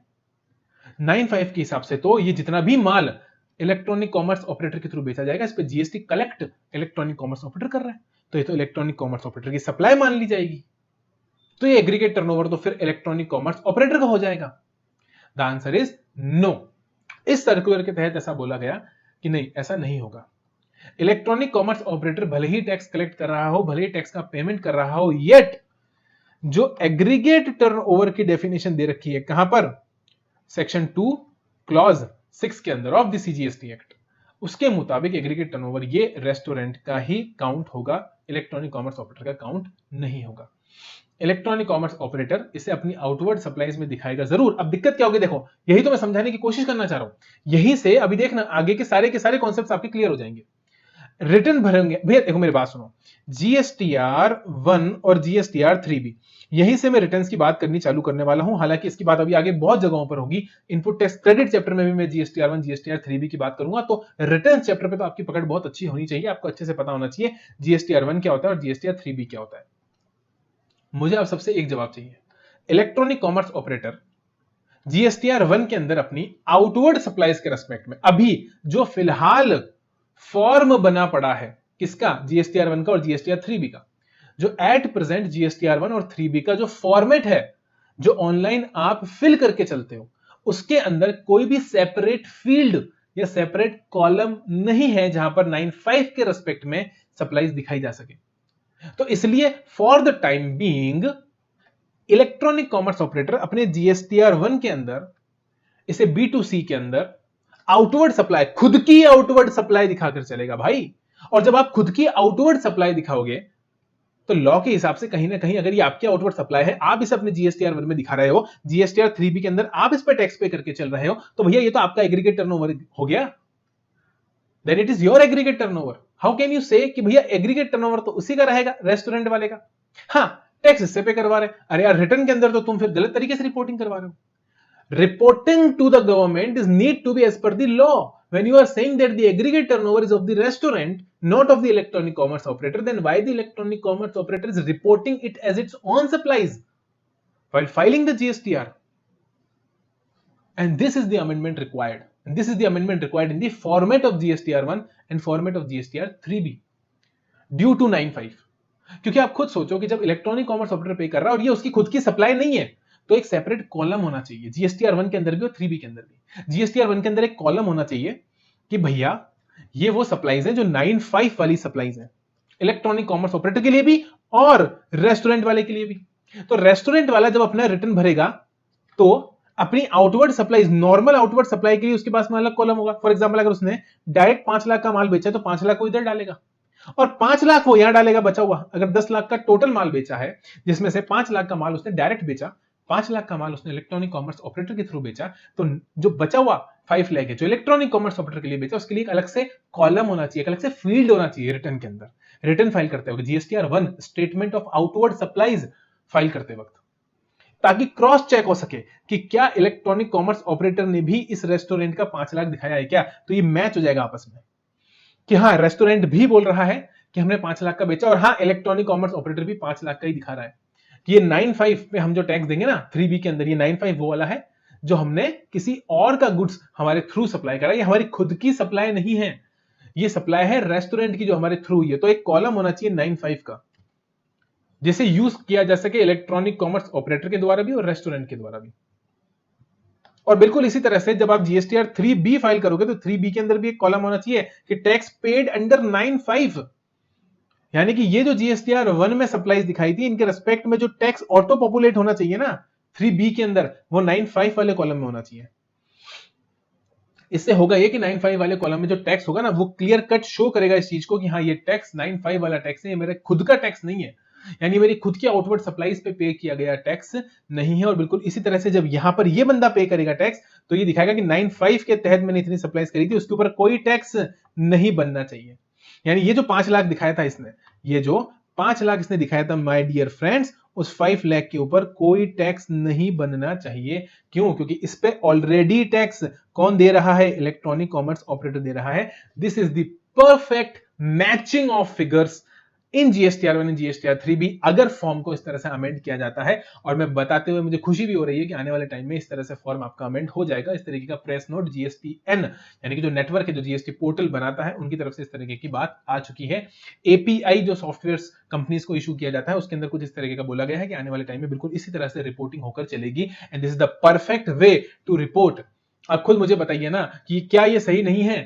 इस तरह का होना चाहिए ना कि 9(5) का एक अलग से कॉलम हो, एक अलग से फील्ड हो, तो इलेक्ट्रॉनिक कॉमर्स ऑपरेटर को भी दिखाने में आसानी होगी कि हाँ भैया जी इतना मैंने 9(5) वाला जो है वो सप्लाई किया है मेरे थ्रू, 9(5) वाला यानी जो 9(5) में नोटिफाई है। उसके अलावा पे मैं अपना टीसीएस कलेक्ट कर रहा हूं और उसके अलावा पे वो मेरी खुद की आउटवर्ड सप्लाईज है। तो देखो बाइफर्केशन कितना अच्छा हो गया। एक वो जीएसटीआर 1 में सप्लाईज जो इलेक्ट्रॉनिक कॉमर्स ऑपरेटर खुद दे रहा है, जो सर्विस खुद दे रहा है, जिस सर्विस पे वो कमीशन चार्ज कर रहा है, उस कमीशन पे जीएसटी लग रहा है।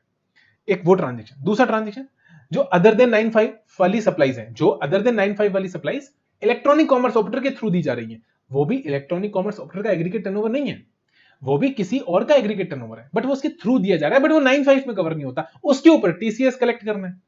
और फिर आता है थर्ड नंबर पे 9(5) वाली सप्लाई जो किसके थ्रू दी जा रही है? इलेक्ट्रॉनिक कॉमर्स ऑपरेटर के थ्रू दी जा रही है, जो 9(5) उसका एक अलग से कॉलम होना चाहिए। तो तीनों के अलग अलग कॉलम होंगे तो बताने में बहुत ही आसान होगा इलेक्ट्रॉनिक कॉमर्स ऑपरेटर को भी और उस रेस्टोरेंट को भी, या फिर किसी भी अदर सप्लायर को जो उस इलेक्ट्रॉनिक कॉमर्स ऑपरेटर के थ्रू अपनी सप्लाईज दे रहा है। और मैचिंग बिल्कुल प्रॉपर हो पाएगी GSTR 1 of both electronic commerce operator and the supplier plus GSTR 1 and GSTR 3B individually of the supplier and individually of the electronic commerce operator.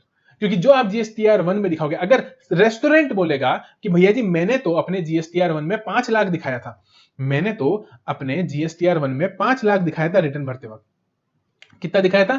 5 lakh. 95 वाले column में। तो ऑटोमेटिकली जब आपका जीएसटीआर 3B जनरेट होगा तो उसमें 95 में क्या आएगा, जीरो टैक्स आएगा। इतने पे आपको टैक्स का पेमेंट करने की ही जरूरत नहीं है, क्योंकि हम समझ गए ये 95 वाला है, इसके ऊपर तो इलेक्ट्रॉनिक कॉमर्स सॉफ्टवेयर पे करके चलेगा, तो उसके 95 में ऑटोमेटिकली वो चीज ऑटो पॉपुलेट हो जानी चाहिए। किसके 95 में, इलेक्ट्रॉनिक कॉमर्स ऑपरेटर के 95 में, क्योंकि इस पे टैक्स उसको पे करना है। आई होप अब आपको ये मामला समझ में आ गया होगा। एक बार फिर से आ जाते हैं सर्कुलर के ऊपर। तो शुरुआत कहां से हुई थी, एग्रीगेट टर्नओवर किसका है, तो भैया एग्रीगेट टर्नओवर तो ये रेस्टोरेंट का ही रहेगा, क्योंकि अगर ऐसे एग्रीगेट टर्नओवर तुम हर को किसका बना दोगे, इलेक्ट्रॉनिक कॉमर्स ऑपरेटर का बना दोगे, तो दिक्कत ये हो जाएगी साहब कि जितने भी लोग इलेक्ट्रॉनिक कॉमर्स ऑपरेटर के थ्रू माल बेच रहे हैं, अब सोचो आपको स्विगी, आपका जो जोमेटो है, अब स्विगी जोमेटो के थ्रू तो thousands of restaurants are there जो स्विगी और जोमेटो के थ्रू अपनी रेस्टोरेंट सर्विस देते हैं। Thousands of restaurant, thousands of hotels are there जो अपनी सर्विसेज किसके थ्रू देते हैं, बोलो, जोमेटो के थ्रू या स्विगी के थ्रू देते हैं।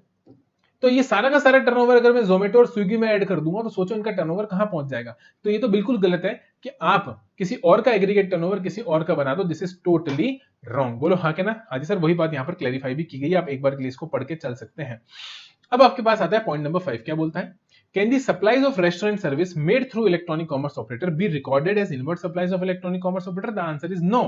भैया यहाँ प्रिंसिपल टू प्रिंसिपल बेसिस पे डील हो रहा है। ऐसा नहीं हो रहा कि पहले मैंने उससे बेचा और फिर उसने आगे बेचा। मैंने इलेक्ट्रॉनिक कॉमर्स ऑपरेटर को नहीं बेचा, मैंने इसके थ्रू बेचा, मैंने उसके नाम पर अपनी इनवॉइस इशू नहीं करी, मैं तो अपनी इनवॉइस डायरेक्ट कस्टमर के नाम पे ही इशू कर रहा हूं। लेकिन हो क्या रहा है, हो ये रहा है कि वो इनवॉइस इलेक्ट्रॉनिक कॉमर्स ऑपरेटर के थ्रू जनरेट हो रही है और उस पर जीएसटी चार्ज हो रहा है, किसके, जीएसटी से, इलेक्ट्रॉनिक कॉमर्स ऑपरेटर के जीएसटी से, और उस पर जीएसटी चार्ज करके चल रहा है electronic commerce operator. This is how things are working. बोलो हाँ के ना, हाँ जी सर। तो ये कहना कि पहले मैंने बेचा और फिर उसने आगे बेचा, ये बिल्कुल गलत है। वही चीज यहां पर बोली हुई है, no no no no no. अगला सवाल आप सभी के सामने आ रहा है, would electronic commerce operator be liable to reverse proportional input tax credit on his input goods? ओ भाई नहीं, एक बात को समझो ना, इलेक्ट्रॉनिक कॉमर्स ऑपरेटर को ऐसी आगे एग्जेम्प्ट सप्लाई थोड़ी कर रहा है। देखो इधर जो अब यहां पर कॉन्सेप्ट क्या आता है माय डियर फ्रेंड्स, मैं आपको समझाता हूं। होता यह है कि जो आपका रेस्टोरेंट है ना, इसके ऊपर आगे 5% का रेट प्रिस्क्राइब्ड है और पीछे से आईटीसी ब्लॉक्ड है। आईटीसी ब्लॉक्ड है मतलब कि आप आईटीसी नहीं ले सकते, आगे आपको 5% चार्ज करना है और पीछे से आपको आईटीसी नहीं मिलेगा। ऐसा सिस्टम बना रखा है रेस्टोरेंट सर्विस के केस में। हालांकि रेट नोटिफिकेशन आपके सिलेबस का पार्ट नहीं है, लेकिन इस पॉइंट को समझाने के लिए मुझे आपको बताना पड़ेगा कि रेस्टोरेंट के केस में क्या होता है। रेस्टोरेंट के केस में 5% का रेट प्रिस्क्राइब्ड है और आईटीसी पीछे से ब्लॉक्ड है, यानी आईटीसी नहीं ले सकते, आगे 5% ही टैक्स में करना पड़ेगा। अब बात को ध्यान से सुनिएगा, होगा क्या, होगा ये कि ऐसी सिचुएशन में सवाल उठेगा कि इलेक्ट्रॉनिक कॉमर्स ऑपरेटर टैक्स पे कर रहा है, वो 5% वाला तो इलेक्ट्रॉनिक कॉमर्स ऑपरेटर पे कर रहा है, तो क्या इलेक्ट्रॉनिक कॉमर्स ऑपरेटर को पीछे से आईटीसी ब्लॉक करना पड़ेगा? The answer is no. कहा ना, भले ही वो बेचारा टैक्स पे कर रहा है, but he is not the actual supplier, he is not the restaurant service provider, he is the electronic commerce operator. और भैया अगर वो इलेक्ट्रॉनिक कॉमर्स ऑपरेटर है तो उससे क्यों तुम आईटीसी रिवर्स करवा रहे हो? ऐसा ही लिखा हुआ है, आप देख सकते हो कि electronic commerce operator provide their own services as electronic commerce platform and an intermediary for which it would require input and input services on which electronic commerce operator avail ITC. The electronic commerce operator charges, commission fee charge करता है, उस पर GST लगता है, वो सारी बात यहाँ पर हो रखी है और उसके लिए वो अपना आईटीसी यूटिलाइज करता है। The situation in this regard remains unchanged. भैया जी इसके बावजूद, ये रेस्टोरेंट सर्विसेज नोटिफाई करने के बावजूद जो सिचुएशन है वो अनचेंज्ड ही रहेगी। The situation in this regard remains unchanged even after electronic commerce operator is liable to pay tax on restaurant service. Electronic commerce operator would be eligible to ITC as before. जैसे पहले उसको input tax credit पूरा मिलता था, अभी भी उसको input tax credit पूरा ही मिलेगा। It may be noted that on restaurant service electronic commerce operator pay the entire GST liability in cash. No ITC would be utilized for payment of GST in restaurant service supplied through electronic commerce operator। इसको समझने की कोशिश करो, मैं बताता हूँ ये क्या बोल रहा है। देखो दोस्त, बड़ा ही सिंपल सा कॉन्सेप्ट है। मुझे बताओ कि आपने क्या करा, आपने कस्टमर से, देखो ये है रेस्टोरेंट, ये है इलेक्ट्रॉनिक कॉमर्स ऑपरेटर, इसके थ्रू मैंने कस्टमर को माल बेचा। हाँ, इसने टैक्स कलेक्ट करा, इलेक्ट्रॉनिक कॉमर्स ऑपरेटर ने टैक्स कलेक्ट करा और ये टैक्स का पेमेंट ये गवर्नमेंट को कर रहा है। बात को समझना, बिल्कुल सही है सर। ये यहां पर जो है वो price plus GST, price plus GST यहां पर कलेक्ट कर लिया जाता है, किसके द्वारा? इलेक्ट्रॉनिक कॉमर्स ऑपरेटर के द्वारा, और फिर जो जीएसटी है वो गवर्नमेंट को पे कर दिया जाता है। तो हमने ये बोला, पार्लियामेंट ने ये बोला, लॉ मेकर्स ने ये बोला कि भाई जो जीएसटी आप आगे से ले रहे हो वही जीएसटी तो आप आगे दे रहे हो, जो जीएसटी आप आगे से ले रहे हो वही जीएसटी तो आप आगे दे रहे हो। तो फिर इसमें इलेक्ट्रॉनिक क्रेडिट लेजर का क्या यूज है? अगर आपने बंदे से 100 रुपए चार्ज करे तो आप 100 रुपए कैश में आपके पास आए, आप कैश में पे कर दो। आपके पास जीएसटी का अमाउंट ऊपर से आया, आपने उसे ऊपर के ऊपर पे कर देना है, दैट्स इट। तो इसलिए यहां पर बोला कि ऐसे टैक्स का पेमेंट करने के लिए आप अपनी इनपुट टैक्स क्रेडिट का इस्तेमाल नहीं कर सकते। हालांकि आउटपुट टैक्स की डेफिनेशन अगर आप पढ़ोगे, output tax section number 49 subsection number 5 बोलता है कि आउटपुट टैक्स के इस्तेमाल मतलब के पेमेंट के इस्तेमाल में आईटीसी हो सकता है। क्या बोला मैंने बोला कि अगर आपका आउटपुट टैक्स है, कौन सा टैक्स है? Output tax. तो आउटपुट टैक्स का पेमेंट करने के लिए इनपुट टैक्स क्रेडिट का इस्तेमाल किया जा सकता है, यानी कि आईटीसी का इस्तेमाल किया जा सकता है अगर मुझे पेमेंट करना हो किसका? आउटपुट टैक्स का। आउटपुट टैक्स की जब हम डेफिनेशन देखते हैं तो वहां पर 9(3) को बाहर निकाला हुआ है, यानी कि जो रिवर्स चार्ज है, रिवर्स चार्ज को बाहर निकाला कि जो रिवर्स चार्ज में आप टैक्स पे करते हो वो आउटपुट टैक्स नहीं होता, उसके अलावा सब कुछ आपका आउटपुट टैक्स है। सवाल उठता है कि जो इलेक्ट्रॉनिक कॉमर्स ऑपरेटर, सवाल उठता है कि जो इलेक्ट्रॉनिक कॉमर्स ऑपरेटर 9(5) के अंदर टैक्स पे कर रहा है, क्या वो आउटपुट टैक्स है? द आंसर इज नो, वो आउटपुट टैक्स नहीं है, बिकॉज वो उसकी आउटवर्ड सप्लाई नहीं है। अभी थोड़ी देर पहले मैंने आपको एक कॉन्सेप्ट समझाया कि जो टर्नओवर काउंट होगा, अभी मैंने आपको एक ऊपर कॉन्सेप्ट समझाया भाई कि जो टर्नओवर काउंट होगा वो रेस्टोरेंट का काउंट होगा कि इलेक्ट्रॉनिक कॉमर्स ऑपरेटर का काउंट होगा? वो रेस्टोरेंट का काउंट होगा। जो आउटवर्ड सप्लाई है, जो रेस्टोरेंट सर्विस है, वो किसकी है? वो रेस्टोरेंट सर्विस रेस्टोरेंट वाले की है, वो इलेक्ट्रॉनिक कॉमर्स ऑपरेटर की नहीं है। भैया electronic commerce operator restaurant service नहीं दे रहा, तो जब electronic commerce operator restaurant service नहीं दे रहा तो उस पे होने वाला टैक्स, उस पे बनने वाला टैक्स उसका आउटपुट टैक्स नहीं है। और क्योंकि वो उसका आउटपुट टैक्स नहीं है तो इसलिए उसके अगेंस्ट इनपुट टैक्स क्रेडिट का इस्तेमाल नहीं किया जा सकता। इतनी सी बात आपको समझनी है कि जो इनपुट टैक्स क्रेडिट का इस्तेमाल है, जो आईटीसी का इस्तेमाल है सेक्शन 49 सबसेक्शन 5 के हिसाब से सिर्फ और सिर्फ आउटपुट टैक्स के अगेंस्ट ही किया जा सकता है। इसलिए आप सब बहुत अच्छी तरह से जानते हो जो आरसीएम में हम टैक्स पे करते हैं वो कैश लेजर से ही पे करते हैं। आरसीएम वाला टैक्स इनपुट टैक्स क्रेडिट से नहीं पे किया जा सकता। वो यही रीजन है क्योंकि आरसीएम वाला टैक्स आउटपुट टैक्स नहीं है। आउटपुट टैक्स की डेफिनेशन वहां सेटिस्फाई नहीं हो पाती और यहां पर भी आउटपुट टैक्स की डेफिनेशन सेटिस्फाई नहीं हो पाती क्योंकि आउटपुट टैक्स का मतलब होता है tax payable on your outward supplies. और क्योंकि यहां पर restaurant service electronic commerce operator की आउटवर्ड सप्लाई नहीं है, इसलिए इसके रेस्पेक्ट में क्या यूज नहीं कर सकता? इलेक्ट्रॉनिक क्रेडिट यूज नहीं कर सकता, आईटीसी यूज नहीं कर सकता। इसे ये पैसा कैश में ही पे करना पड़ेगा, इसे ये पैसा कैश में ही पे करना पड़ेगा। उसके पीछे लॉजिक दिया ना मैंने आपको कि भाई जब पीछे से 100 रुपए कैश में आ रहा है तेरे पास, यानी कि वो एक्चुअल में पेमेंट इलेक्ट्रॉनिकली हो रहा है लेकिन पैसा तो तेरे पास जीएसटी का अलग से आ रहा है, तो जितना भी पैसा तूने कस्टमर से अलग से कलेक्ट करा वो तू अलग से हमको पे कर दे। क्रेडिट का यूज क्या करना? कैश में पे, कैश में आया कैश में दे दे। मैंने आपको 100 रुपए दिया, आप आगे गवर्नमेंट को 100 रुपए दे दो, that's it. And this is the answer to the question. आगे आता है question number 7। Can electronic commerce operator utilise its input tax credit to pay tax with respect to restaurant services supplied through the electronic commerce operator? The answer is no, क्योंकि वहां तो ITC वैसे भी blocked है। Stated above the liability of payment of tax by electronic commerce operator. भैया जब tax का payment ही electronic commerce operator कर रहा है तो फिर क्या वो उसमें इनपुट टैक्स रेट का इस्तेमाल किया जा सकता है? Can electronic commerce operator use? तो एक काम करो, तुम 6 और 7 को एक साथ रीड कर सकते हो। You can read point number 6 and point number 7 together. तो ये पॉइंट नंबर 6 तुम्हारा और ये पॉइंट नंबर 7 एक साथ रीड कर लो, वो एक ही बात बोल रहा है, एक ही रिस्पेक्ट में बात की जा रही है इलेक्ट्रॉनिक क्रेडिट लेजर को लेकर। तो यूज किया जा सकता है, आंसर इज नो। ऊपर बोल रहा है कि क्या आईटीसी रिवर्स करना पड़ेगा? ना तो रिवर्स करना पड़ेगा और ना ही तुम उसका यूज कर सकते हो। तो जब यूज ही नहीं कर सकते तो रिवर्स क्या करोगे? वुड सप्लाई ऑफ गुड्स और services other than restaurant services through electronic commerce operator B taxed eight 5% without ITC? क्या बोला? सप्लाई ऑफ गुड्स और services other than restaurant service through the electronic commerce operator B taxed eight 5%। भैया वो तो tax उस rate से होगा ना जो रेट एप्लीकेबल है। अदर देन रेस्टोरेंट यहां लिखा हुआ है, अदर देन रेस्टोरेंट। तो अदर देन रेस्टोरेंट अगर आप कोई भी गुड्स और सर्विसेज अगर सप्लाई कर रहे हो तो वो तो उसी रेट से टैक्स होगा जिस रेट से उस पर एप्लीकेबिलिटी आ रही है। तो क्योंकि यहां पर मैंने बताया रेस्टोरेंट सर्विस 5% में कवर होती है, अदर सर्विसेज या अदर गुड्स थोड़ी ना जरूरी है 5% में ही कवर होंगे। अदर गुड्स या अदर सर्विसेज जरूरी नहीं है कि 5% में कवर होंगे। तो लिखा है कि electronic commerce operator is required to pay GST on services notified 95 besides the services other supplies made on his own account. On any supply that is not notified under 95 that is supplied by a person through electronic commerce operator, the electronic commerce operator, the liability to pay GST continues on such supplier and ऐसे पर electronic commerce operator continue to pay TCS. वही तो मैंने अभी थोड़ी देर पहले आपको समझाया था कि भैया एक नहीं 3 कैटेगरी है। बात को समझने की कोशिश करो माय डियर फ्रेंड्स, यहां पर 3 कैटेगरी है। एक कैटेगरी कौन सी? एक category on supply. On supply, on supply मतलब कि जो खुद सर्विसेज प्रोवाइड कर रहा है इलेक्ट्रॉनिक कॉमर्स ऑपरेटर। दूसरी सप्लाईज जो अदर देन 95 है, जो आपके पास में अदर देन 95 है, और तीसरी सप्लाईज 95 है।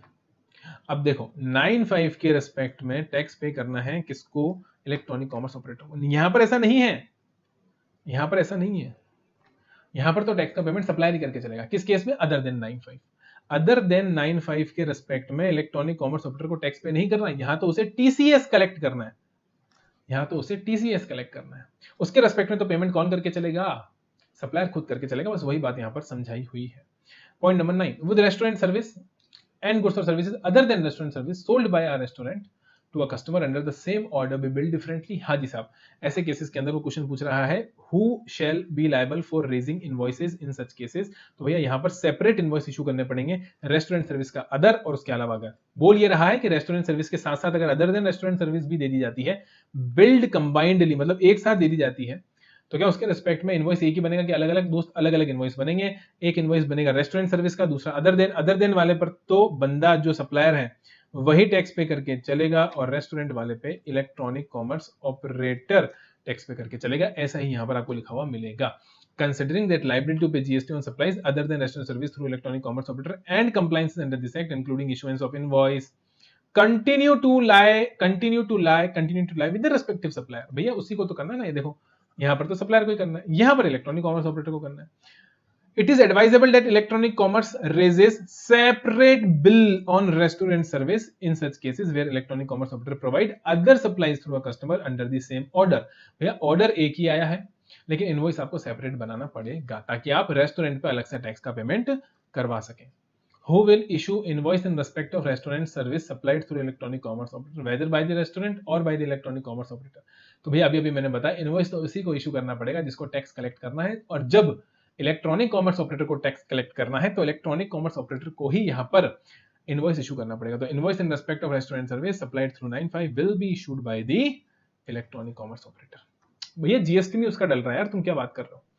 क्लैरिफिकेशन में be issued as regard reporting of restaurant services value and tax liability etcetera in GST return. दोस्त ये आप पढ़ो, और जो मैंने अभी अभी आपको यहां समझाया पूरा का पूरा कि जीएसटी रिटर्न में कैसे दिखाना है, कैसे दिखाना एप्रोप्रिएट होगा, क्या सही तरीका होगा, वो मैं आपको ऑलरेडी बता चुका हूं कि आने वाले टाइम में जो फॉर्म है जीएसटीआर 1 का और जीएसटीआर 3B का वो एप्रोप्रिएटली अमेंड होना चाहिए और 95 का अलग से कॉलम और अलग से फील्ड होना चाहिए। फॉर द टाइम बिंग ये बहुत गलत करवा रहे हैं। ये बोल रहे हैं कि भैया जी जो सप्लायर है वो तो अपनी एग्जेम्प्ट सप्लाई में दिखा दे और वो अपनी आउटवर्ड सप्लाई में दिखा के टैक्स पे कर दे।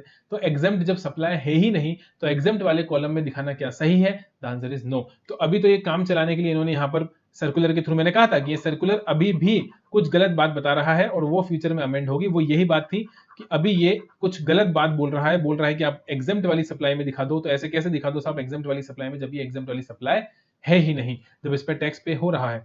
तो ये जो बताया इन्होंने टेबल 7A का 1 और टेबल 4A वाली बात ऑफ जीएसटीआर 1 और फिर उसके लिए रेस्टोरेंट इलेक्ट्रॉनिक कॉमर्स ऑपरेटर को बोला कि वो अपने जीएसटीआर 1 और जीएसटीआर 3B में अकॉर्डिंगली से एडजस्ट करेगा, तो वो गलत चीज है। ये आप देख सकते हैं, इसे आप आराम से देख सकते हैं अगर आपने आर्टिकलशिप करी है, क्योंकि सीए फाइनल वाले स्टूडेंट्स भी यहाँ पर कवर्ड है। तो आर्टिकलशिप अगर आपकी चल रही है, आर्टिकलशिप आपने करी है, तो आपको पता होगा कि ये जो टेबल्स यहाँ पर बता रखे टेबल 4A है ना, टेबल 7A1, तो ये आपको अच्छे समझ में आता है ये काय की होती है। तो जाकर आप चेक करिए कि अभी ये कहाँ रिपोर्ट करवा रहे हैं और एक्चुअल में रिपोर्टिंग कहाँ होनी चाहिए। उसके अलावा ये डायग्राम ऑलरेडी हम हमारी रेगुलर क्लास में कवर करते हैं, ये कोई अमेंडमेंट नहीं है, ये तो मैंने ऐसे ही आपको समझने के लिए दे दिया। तो जो अमेंडमेंट था वो मैंने आप पर आपका पूरा कवर कर दिया।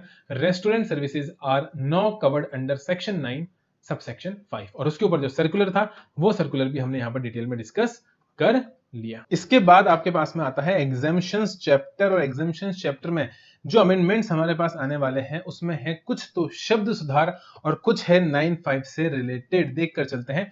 सबसे पहले आपके पास में आ रही है एंट्री नंबर 3। एंट्री नंबर 3 है प्योर सर्विसेज टू गवर्नमेंट, यानी गवर्नमेंट को जो प्योर लेबर सर्विस दी जाती है उसके रेस्पेक्ट में यहाँ पर कुछ ना कुछ शब्द सुधार किया गया है। और शब्द सुधार ये है साहब कि ये एग्जम्पशन जो पहले दी जाती थी गवर्नमेंट अथॉरिटी को और गवर्नमेंट एंटिटी को, वो यहाँ पर छीन ली गई है।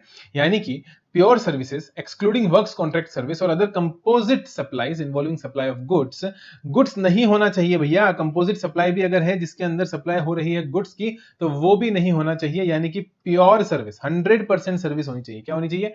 100% सर्विस। तो ऐसी अगर कोई सर्विस दी जा रही है किसको? सेंट्रल गवर्नमेंट को, स्टेट गवर्नमेंट को, यूनियन टेरिटरी को या लोकल अथॉरिटी को, तो ही एग्जेम्प्ट हो पाएगी। पहले गवर्नमेंटल अथॉरिटी और गवर्नमेंट एंटिटी के रेस्पेक्ट में भी आपको यहां पर एग्जेम्पशन मिल जाती थी, वो अब यहां पर छीन ली गई है। तो गवर्नमेंटल अथॉरिटी और गवर्नमेंट एंटिटी क्या होती है, हम बहुत डिटेल में ये ऑलरेडी रेगुलर क्लास में समझ के चलते हैं डायग्राम्स के साथ।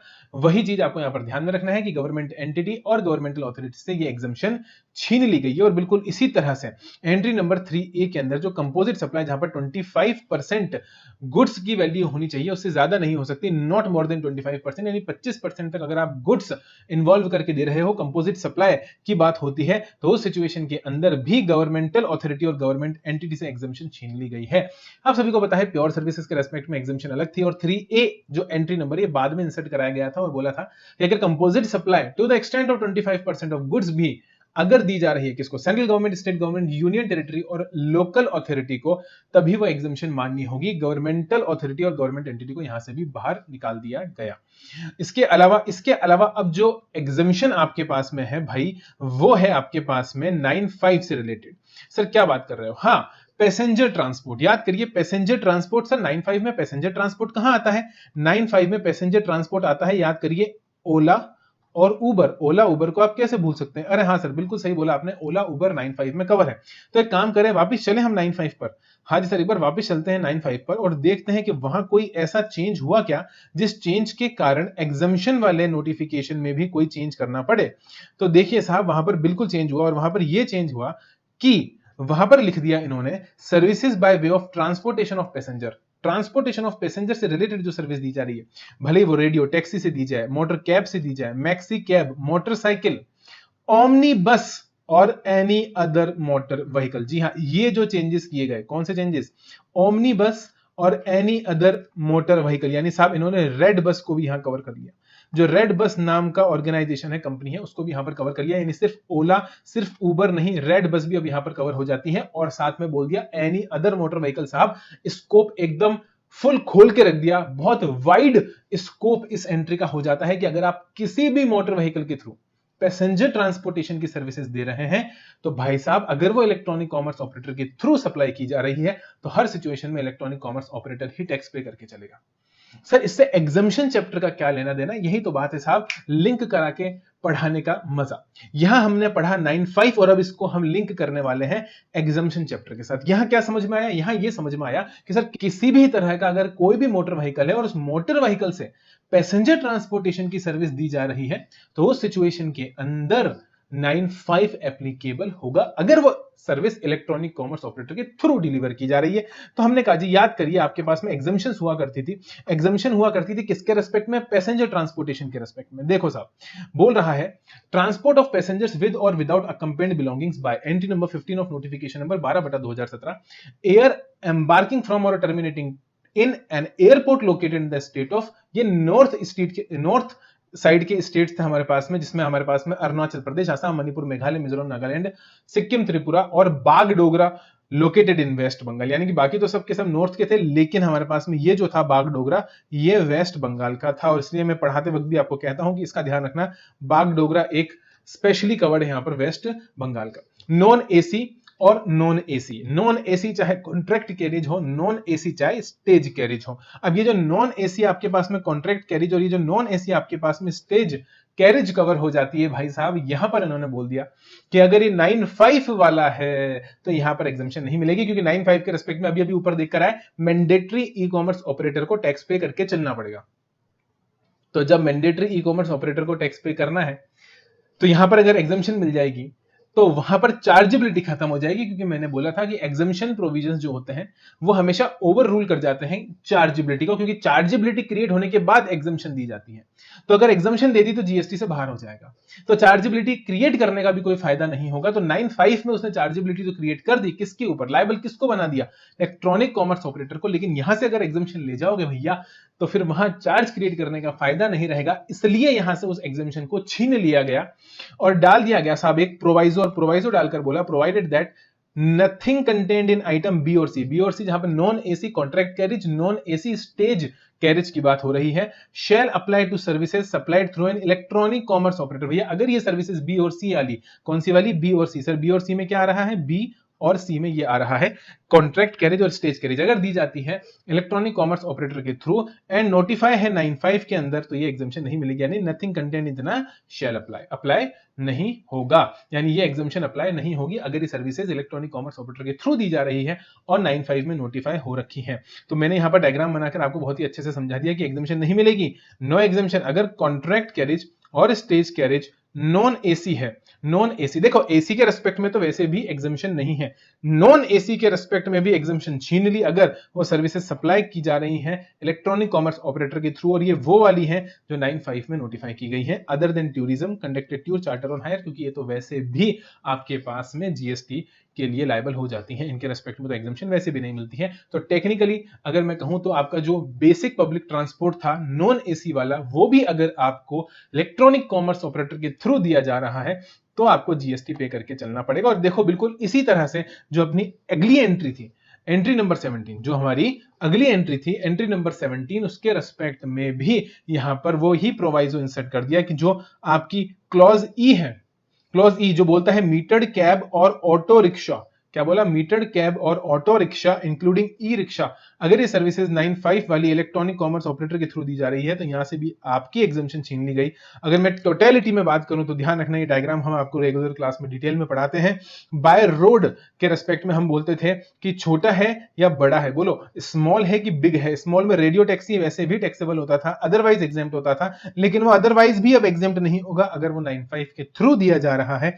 और अगर बड़ा मामला है, बड़े मामले में हम कहते थे कॉन्ट्रैक्ट कैरिज है या स्टेज कैरिज है, तो भैया कॉन्ट्रैक्ट कैरिज है, एसी वगैरह तो वैसे भी टैक्स हो जाता था, बेसिक पब्लिक ट्रांसपोर्ट एग्जेम्प्ट होता था, वो भी अब टैक्सेबल हो जाएगा अगर 9(5) वाली सर्विस यहां पर आ जाती है। और non AC basic public transport जैसे कि स्टेज कैरिज के केस में भी हो सकता है, उससे रिलेटेड भी यहां पर आपसे क्या छीन ली गई? एग्जम्पशन छीन ली गई। आपको बस इतना सा ध्यान रखना है कि कहां कहां एग्जम्पशन आपसे छीनी गई है। Basic public transport non AC, चाहे कॉन्ट्रैक्ट कैरिज हो चाहे स्टेज कैरिज हो, 9(5) के थ्रू दिया जा रहा है तो आपसे एग्जम्पशन छीन ली गई। बिल्कुल बेसिक फंडामेंटल जो समझना है माय डियर फ्रेंड्स, वो ये समझना है कि 9(5) प्रिवेल करेगा। 9(5) में अगर बोला टैक्स लगेगा तो लगेगा, ठीक है। अगर उससे रिलेटेड एग्जम्पशन है तो एग्जम्पशन आपको नहीं मिलेगी पैसेंजर ट्रांसपोर्ट के रेस्पेक्ट में। बोलो हाँ के ना?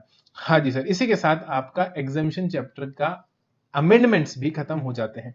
तो एग्जम्पशन चैप्टर के रेस्पेक्ट में क्या क्या अमेंडमेंट्स थे फटाफट से एक बार देख लें। शब्द सुधार किया गया था जहां पर गवर्नमेंटल अथॉरिटी और गवर्नमेंट एंटिटी से एग्जम्पशन छीन ली गई थी प्योर सर्विसेज के रेस्पेक्ट में और कंपोजिट सप्लाई के रेस्पेक्ट में।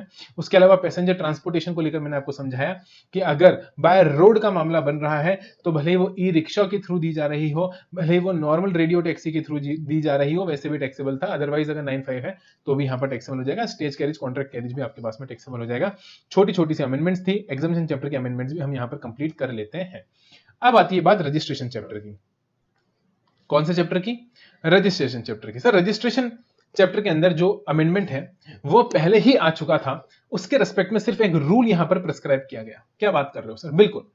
पिछले अमेंडमेंट क्लासेस, जो पिछले अटेम्प्ट की अमेंडमेंट क्लासेस थी, उसके अंदर मैंने आपको बताया था कि एक सेक्शन है सेक्शन 25, उसके अंदर एक नया सब सेक्शन 6 ए, उसके अंदर एक नया सब सेक्शन 6 ए इंसर्ट कराया गया। सेक्शन क्या है? 25, प्रोसीजर फॉर रजिस्ट्रेशन।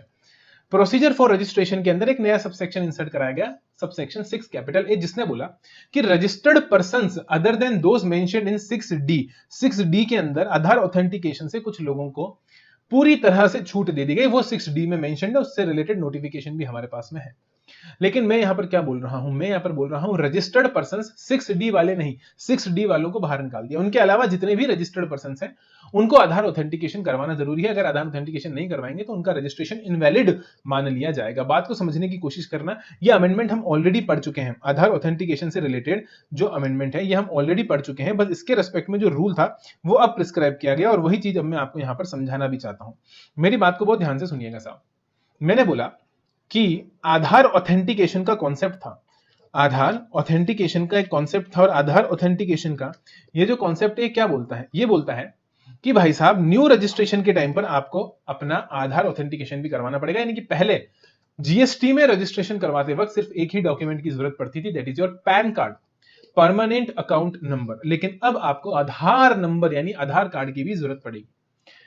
अब हुआ ऐसा साहब कि आधार ऑथेंटिकेशन जब से इन्होंने इंप्लीमेंट कराया नए रजिस्ट्रेशंस पे, तो वो इंप्लीमेंट हो गया, कोई दिक्कत की बात नहीं है। आज अगर मैं नया रजिस्ट्रेशन लेने जाऊंगा तो मुझे क्या करना है, उसके लिए मुझे कुछ भी नहीं करना है। All I have to do is to file REG01 online on the GST common portal, and at the time of registering itself the portal will provide me an option of Aadhaar authentication which I have to avail. और वहां पर आधार OTP मेरे mobile पर आएगा, वो one time password मुझे डालना है और मेरा आधार ऑथेंटिकेशन हो जाएगा। ये प्रोसीजर तो साहब हमने आज के आज अडॉप्ट कर लिया, कोई दिक्कत नहीं है, क्योंकि हम आज ही रजिस्ट्रेशन करा रहे हैं, पहली बार रजिस्ट्रेशन करा रहे हैं। बट व्हाट अबाउट दोज जिन्होंने ये कॉन्सेप्ट आने से पहले, ये एक रिक्वायरमेंट जो है ये आने से पहले ही रजिस्ट्रेशन करा लिया था, या जो पुराने लॉ से जो पहले वैट में रजिस्टर्ड थे और वो माइग्रेट कर गए जीएसटी के अंदर, उनका क्या साहब, वो तो ऑलरेडी रजिस्टर्ड है, उनको तो ऑलरेडी रजिस्ट्रेशन मिल रखा है, वो अपना आधार ऑथेंटिकेशन कैसे करवाएंगे? तो उनको गवर्नमेंट ने एक ऑप्शन दिया। गवर्नमेंट ने कहा जी साहब करवा लो, आपके यहां पर भी ऑप्शन आ जाएगा। जैसे ही आप अपने लॉगिन आईडी से अपने जीएसटी पोर्टल पर, कॉमन पोर्टल पे लॉगिन करेंगे तो वहां पर आपको एक ऑप्शन मिल जाएगा, उस ऑप्शन के थ्रू आप अपना आधार ऑथेंटिकेट करवा सकते हो। गवर्नमेंट ने आपको अलाउ कर दिया। यानी जो ऑलरेडी रजिस्टर्ड पर्सन है क्या उन्हें भी कराना जरूरी है? जी हाँ, अभी अभी बताया मैंने, सेक्शन नंबर 25 का sub section number 6 capital A बोलता है कि जो रजिस्टर्ड, ऑलरेडी रजिस्टर्ड यूजर्स हैं जीएसटी के, रजिस्टर्ड पर्सन जिसे हम कहते हैं, उसे भी आधार ऑथेंटिकेशन करवाना पड़ेगा। नहीं करवाओगे तो आपका जो जीएसटी रजिस्ट्रेशन है उसे इनवैलिड मान लिया जाएगा। अब मुद्दे की बात यह है साहब कि क्या इसके लिए कोई टाइम लिमिट प्रिस्क्राइब की गई कि भैया इतने टाइम लिमिट में करवा लेना जरूरी है? अगर इतने टाइम लिमिट में आपने अपना आधार ऑथेंटिकेशन नहीं करवाया तो आपका आधार नंबर इनवैलिड मान लिया जाएगा? The answer is no. ऐसी कोई टाइम लिमिट अभी तक प्रिस्क्राइब नहीं की गई, लेकिन एक रूल 10B लेकर आए और उस रूल 10B के अंदर कुछ रेस्ट्रिक्शंस इन्होंने लगा दी। जैसे कि अगर आपका रजिस्ट्रेशन कैंसिल कर दिया गया तो आप रिवोकेशन की एप्लीकेशन नहीं लगा सकते जब तक कि आपने अपना आधार ऑथेंटिकेशन ना करवाया हो।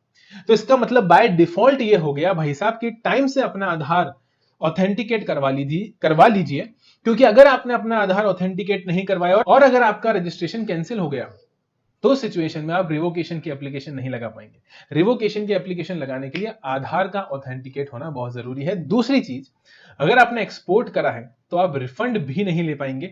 रूल 89 और रूल 96, रूल 89 और रूल 96, ये रूल नंबर याद कर लीजिए, क्योंकि अभी नीचे रिफंड चैप्टर के अंदर मैं इन्हीं दोनों रूल्स से आपको लिंक करवाने वाला हूं, यही आधार ऑथेंटिकेशन का कॉन्सेप्ट, क्योंकि इन दोनों रूल्स के अंदर भी पैरेलल अमेंडमेंट है।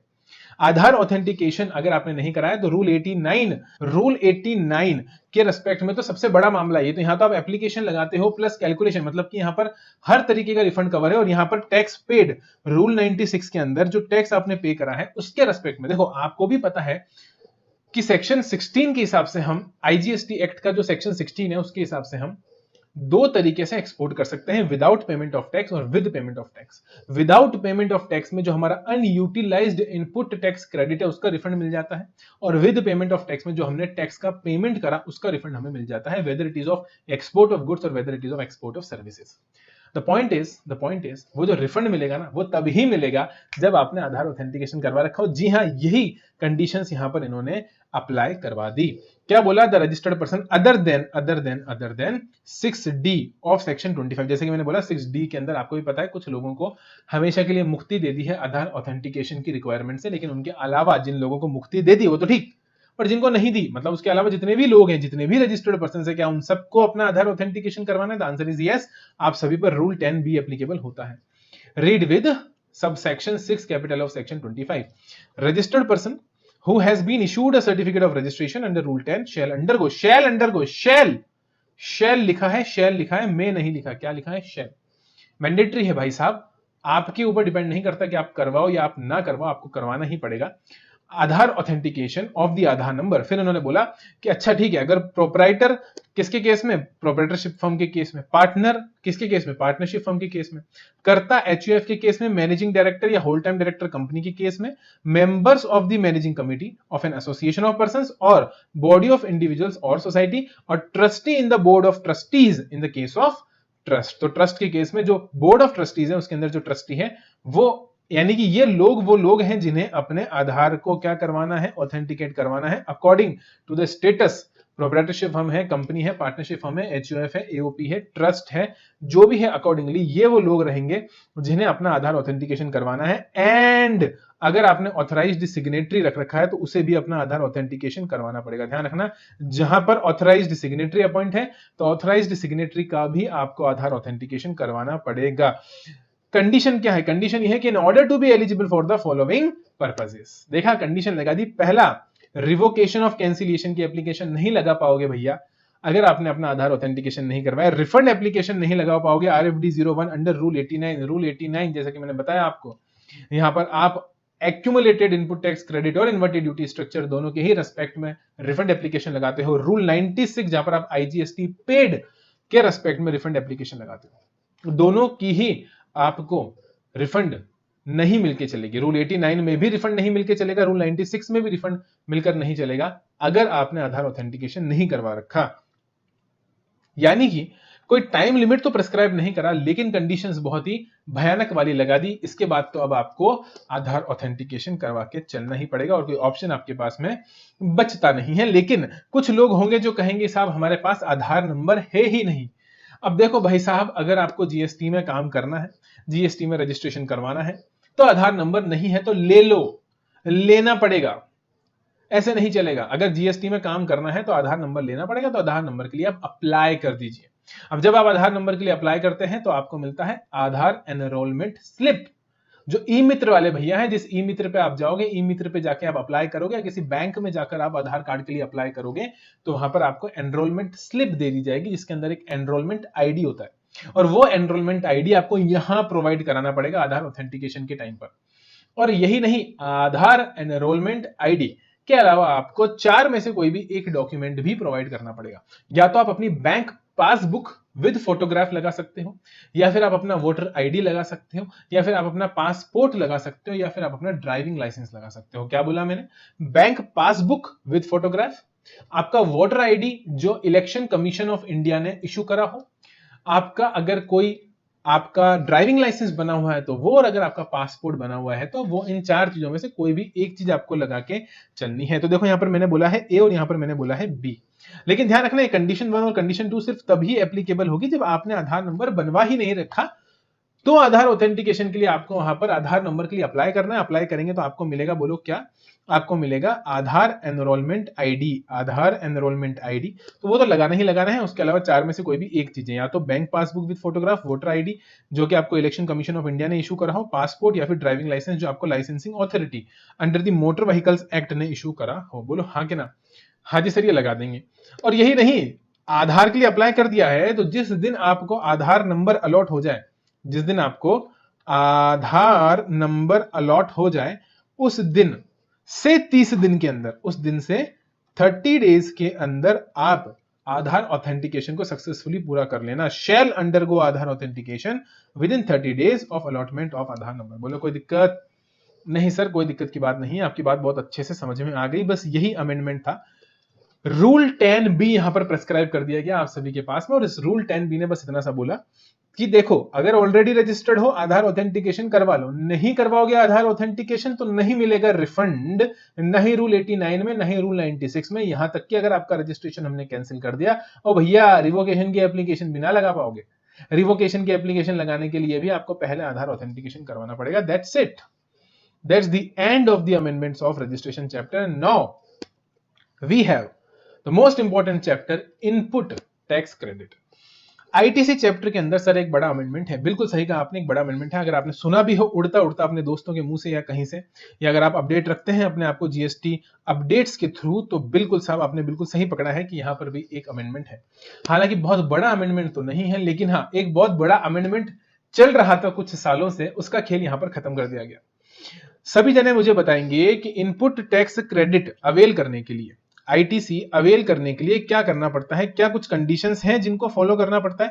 हाँ सर बिल्कुल, आप बिल्कुल सही कह रहे हैं, कुछ कंडीशंस हैं जिन कंडीशंस को हमें फॉलो करना पड़ता है। सर कौन सी कंडीशंस हैं? Section number 16 sub section number 2, section number 16 sub section number 2 के अंदर सर कुछ कंडीशंस बता रखी हैं। क्या बता रखी हैं? कुछ कंडीशंस बता रखी है, और इन कंडीशंस को हमें कंप्लाई करना पड़ता है अगर हमें रिफंड लेना है। क्या लेना है? अरे आईटीसी लेना है, रिफंड नहीं भैया, रिफंड की बात खत्म हो गई ऊपर। अब रिफंड चैप्टर के अमेंडमेंट्स बाद में आएंगे, तो फटाफट से आ जाओ, किस पर चल रहे हैं? Section number 16 sub section number 2 किसकी बात करता है? इनपुट टैक्स क्रेडिट की बात करता है। तो अगर आपको आईटीसी लेना है तो कुछ कंडीशंस फुलफिल करनी पड़ेंगी, जैसे कि clause A, section number 16 sub section number 2 clause A बोलता है कि आपके पास में एक टैक्स पेइंग डॉक्यूमेंट होना जरूरी है। क्या होना जरूरी है? Tax paying document. Sir tax paying document मतलब इस बात का सबूत कि आपने टैक्स का पेमेंट करा है, जैसे कि टैक्स इनवॉइस हो सकता है, डेबिट नोट हो सकता है, बिल ऑफ एंट्री हो सकता है, कोई सा भी डॉक्यूमेंट। रूल नंबर 36 आप डिटेल के लिए पढ़ सकते हैं, वहां पर आपको सारे डॉक्यूमेंट्स की लिस्ट मिल जाएगी। इसके बाद में आता था क्लॉज बी, याद करिए क्लॉज बी क्या बोलता था? सर क्लॉज बी बोलता था कि आपने ना गुड्स और सर्विसेज को रिसीव कर लिया हो। क्या कर लिया हो? गुड्स और सर्विसेज को रिसीव कर लिया हो, रिसिप्ट ऑफ गुड्स और सर्विसेज। सर फिर एक कंडीशन आती थी क्लॉज सी, जो बोलती थी कि tax in respect of the supply has been paid to the government. जो सप्लाई है, जो ट्रांजैक्शन है, उसके रेस्पेक्ट में जो टैक्स बनता है, जो जीएसटी बनता है, उसका पेमेंट गवर्नमेंट को हो गया हो। मुझे बताइए साहब कि tax paid to government, tax payment करना किसका काम है? गवर्नमेंट को टैक्स का पेमेंट करना किसका काम है? गवर्नमेंट को टैक्स का पेमेंट करना सप्लायर अंकल का काम है, क्योंकि रेसिपिएंट तो सप्लायर को प्राइस के साथ टैक्स दे देता है, और वो सप्लायर जो है वो गवर्नमेंट को टैक्स पे करके चलता है। आप सभी मुझे यहां पर लगे हाथ बता दो कि कौन सा रिटर्न फाइल करना पड़ता है टैक्स का पेमेंट करने के लिए? सर R3B, जीएसटीआर 3B हमें फाइल करना पड़ता है, जिसके थ्रू हम टैक्स का पेमेंट करके चलते हैं। वेरी गुड, यानी इसका मतलब ये हुआ कि सप्लायर ने अपने जीएसटीआर 3B के अंदर टैक्स का पेमेंट कर दिया हो उस सप्लाई के रेस्पेक्ट में। और फिर आता है क्लॉज नंबर डी, जो बोलता है कि आपने अपना, यानी कि जो क्रेडिट लेने वाला इंसान है, जो रेसिपिएंट है, उन्होंने अपना सेक्शन 39 के अंदर जो रिटर्न भरना होता है, यानी कि अगेन R3B वो फाइल कर दिया हो। इसका मतलब यह हुआ कि 4 कंडीशंस अगर आप फुलफिल कर लेते हो तो आपको क्रेडिट मिल जाएगा, इनपुट टैक्स क्रेडिट मिल जाएगा। फॉर एग्जांपल मैंने कोई ट्रांजैक्शन किया साहब, मैं कुछ खरीद के लेकर आया, मैं अपने ऑफिस के लिए एक फर्नीचर सेट खरीद के लेकर आया, या फिर एक चेयर खरीद के लेकर आया, चक्के वाली कुर्सी। कौन सी वाली कुर्सी भाई साहब? चक्के वाली कुर्सी हम खरीद के लाए हैं, और चक्के वाली कुर्सी पे फॉर एग्जांपल 1000 रुपए का जीएसटी बना है, 500 रुपए। और चक्के वाली कुर्सी पे जो 1000 रुपए का जीएसटी बना है, वो 1000 रुपए का जीएसटी का क्रेडिट में क्लेम करूंगा, क्योंकि मैं रजिस्टर्ड पर्सन हूं और मेरे पास में इनवॉइस भी है। अब चक्के वाली कुर्सी जो साहब हम खरीद के लाए हैं, पहली कंडीशन बोलती है साहब क्या आपके पास में टैक्स पेइंग डॉक्यूमेंट है? जैसे कि मैंने कहा बिल्कुल मेरे पास में टैक्स इनवॉइस है। क्या चक्के वाली कुर्सी मुझे रिसीव हो गई है? बिल्कुल साहब, बैठा हूं मैं उसके ऊपर अभी। क्या टैक्स पेड टू गवर्नमेंट, क्या इसके रेस्पेक्ट में गवर्नमेंट को टैक्स पे हो गया? मुझे कैसे पता लगेगा साहब? मैं तो ये कुर्सी खरीद के लाया, उस टाइम पर मैंने 1000 रुपए कुर्सी की प्राइस के साथ जो सप्लायर अंकल थे जिनसे मैंने खरीदी उनको दे दिए। अब उन्होंने अपना रिटर्न फाइल कर ही दिया होगा, तो उन्होंने अपना रिटर्न फाइल कर दिया होगा तो टैक्स का पेमेंट भी गवर्नमेंट को हो गया होगा। और उसके बाद आता है आपके पास में क्लॉज डी, जो बोलता है कि मैंने अपना जीएसटीआर 3B फाइल कर दिया हो, क्योंकि क्रेडिट अवेल करने के लिए डेफिनेटली जीएसटीआर 3B तो आपको फाइल करना ही पड़ेगा। तो हाँ, मैंने भी अपना जीएसटीआर 3B फाइल कर दिया, इसमें कोई दिक्कत की बात नहीं है। यानी कि ये कंडीशंस तो साहब कहीं ना कहीं फुलफिल होती नजर आ रही हैं। लेकिन मैं आप सभी से एक बात पूछना चाहता हूं। हाँ जी सर पूछो, कोई दिक्कत की बात नहीं है। माय डियर फ्रेंड्स, अगर मैं क्लॉज सी का थोड़ा सा एनालिसिस करूं, यहां पर क्लॉज सी का अगर मैं थोड़ा सा एनालिसिस करूं, तो मुझे बताओ जीएसटीआर 3B में आप कह रहे हो कि टैक्स का पेमेंट हो गया हो। आपको पता है इसके पहले एक होता है जिसे बोलते हैं जीएसटीआर 1। हाँ जी सर हमें पता है, बिल्कुल पता है। जीएसटीआर 1 होता है जिसके अंदर स्टेटमेंट ऑफ आउटवर्ड सप्लाईज बताई जाती हैं, जितना भी सेल्स हमने करी है उसकी डिटेल्स जीएसटीआर 1 में बताई जाती है। इसको बोलते क्या है? Statement of outward supplies. ध्यान रखना, इसको रिटर्न नहीं बोलते। लॉ के अंदर, जीएसटी के कानून के अंदर कहीं पर भी अगर रिटर्न शब्द आ रहा है तो उसका मतलब है 3B, और कहीं पर भी स्टेटमेंट ऑफ आउटवर्ड सप्लाईज आ रहा है तो उसका मतलब है जीएसटीआर 1। जीएसटीआर 3B में टैक्स का पेमेंट कब होता है? सर जब आपने आउटवर्ड सप्लाई जीएसटीआर 1 में दिखा दी हो। लेकिन जैसा कि आप सभी जानते हैं कि अभी तक पूरी तरह से 100% तरीके से ये दोनों आपस में लिंक नहीं हो पाए हैं। क्या ये दोनों आपस में लिंक है? The answer is no. हो सकता है कोई इनवॉइस जीएसटीआर 1 में दिखाने से छूट गया हो, लेकिन उसके रेस्पेक्ट में मैंने जीएसटीआर 3B में टैक्स का पेमेंट कर दिया हो। क्या बात कर रहे हो सर, ऐसा हो सकता है? हाँ जी, ऐसा हो सकता है कि अगर जीएसटीआर 1 में कोई इनवॉइस में दिखाना भूल गया, येट 3B फाइल करते वक्त उसके रेस्पेक्ट में मैंने टैक्स का पेमेंट तो कर दिया, तो यहां पर मिसमैच हो जाएगा। आप सेल्स दिखा रहे हो 1000 रुपए की, जबकि 3B में आप टैक्स भर रहे हो 2000 रुपए के ऊपर। एक इनवॉइस छूट गया, दो इनवॉइस थे 1000 रुपए के। जीएसटीआर 1 में मैंने 1000 रुपए का एक ही इनवॉइस दिखाया, जबकि 3B में मैंने 2000 के ऊपर जीएसटी का पेमेंट कर दिया। Is it possible? Yes it is possible, क्योंकि दोनों अभी 100% आपस में लिंक नहीं हो पाए हैं। अब बात यह है कि जीएसटीआर 1 में जब आप अपनी आउटवर्ड सप्लाईज बताते हो, मेरी बात को बहुत ध्यान से सुनना, जब आप जीएसटीआर 1 में अपनी आउटवर्ड सप्लाईज बताते हो तो आप सभी को बहुत अच्छे से पता है, रिटर्न चैप्टर बहुत डिटेल में हम डिस्कस करके आ चुके हैं। ये जीएसटीआर 2B के अंदर, जीएसटीआर, ये आपके my dear friends GSTR 2B के अंदर शो करता है किसके? रेसिपिएंट के। जीएसटीआर 2B रेसिपिएंट का जनरेट होता है, जिसके अंदर इनपुट टैक्स क्रेडिट शो करता है, भले ही उसके रेस्पेक्ट में टैक्स का पेमेंट हुआ हो या ना हुआ हो। यानी कि जीएसटीआर 2B का सामने वाले के जीएसटीआर 3B से कोई लेना देना नहीं है। यानी कि जो लिंकेज है ना, वो लिंकेज सिर्फ और सिर्फ यहां पर है, वो लिंकेज सिर्फ और सिर्फ यहां पर है। सप्लायर का जीएसटीआर 1, मेरा जीएसटीआर 2B आपस में लिंक्ड है। तो सप्लायर अगर अपने जीएसटीआर 1 में दिखा रहा है तो अकॉर्डिंगली मुझे मेरे जीएसटीआर 2B में इसका क्रेडिट मिल जाएगा। GSTR 2A versus GSTR 2B वाला लेक्चर मैंने यूट्यूब पे डाल रखा है, नहीं देखा है तो देख लो साहब। उससे अच्छा लेक्चर पूरे यूट्यूब पे मिलेगा नहीं, ये मेरी गारंटी है। आपसे मिल जाए बता देना, पढ़ाना छोड़ दूंगा। उससे बढ़िया लेक्चर अगर पूरे यूट्यूब पे GSTR 2A versus GSTR 2B का मिल जाए, जिसके अंदर मैंने पूरा रिटर्न कॉन्सेप्ट, पूरा रिटर्न जीएसटी का जो रिटर्न कॉन्सेप्ट है ना, पूरा का पूरा GSTR 1, GSTR 3B, GSTR 2B, GSTR 2A बहुत डिटेल में वहां पर डिस्कस करा है, बहुत डिटेल में। देख लो एक बार जाके, वहां पर ये सब समझा रखा है मैंने कि कैसे जीएसटीआर 2B के अंदर डेटा आता है, कैसे वो डायनेमिकली चेंज होता है जीएसटीआर 2 के अंदर, सब बता रखा है। हालांकि यहां मुद्दा ये नहीं है, यहां मुद्दा ये है कि जीएसटीआर 1 में दिखाएगा तभी मेरे जीएसटीआर 2B में आएगा। आप सभी बहुत बेहतर तरह से जानते हैं कि कुछ समय पहले तक गवर्नमेंट ने क्या करा था, एक रूल लेकर आया था। गवर्नमेंट एक रूल लेकर आई थी और उस रूल का नाम आप सभी को पता होगा, आप भूल ही नहीं सकते हो, बड़ा ही परेशान किया था उस रूल ने। और वो रूल था रूल नंबर 36 का सब रूल नंबर 4। अरे हाँ सर, आपके बोलते याद है क्या सर वो 5% वाला? जी हाँ, वो 5%। कुछ बच्चे हो सकता है 10% के नाम से जानते हो, मेरे सीएमए वाले स्टूडेंट्स हो सकता है 10% के नाम से जानते हो, उनका मॉड्यूल अपडेट थोड़ा लेट होता है। रूल 36 सब रूल 4, सबसे पहले जब ये आया तो इसने बोला 20%, फिर इसने बोला 10%, फिर इसने बोला 5%। अमेंडमेंट पे अमेंडमेंट पे अमेंडमेंट, परेशान करके रख दिया सब, नाक में दम कर दिया इसने। और ये बोल क्या रहा था पता है?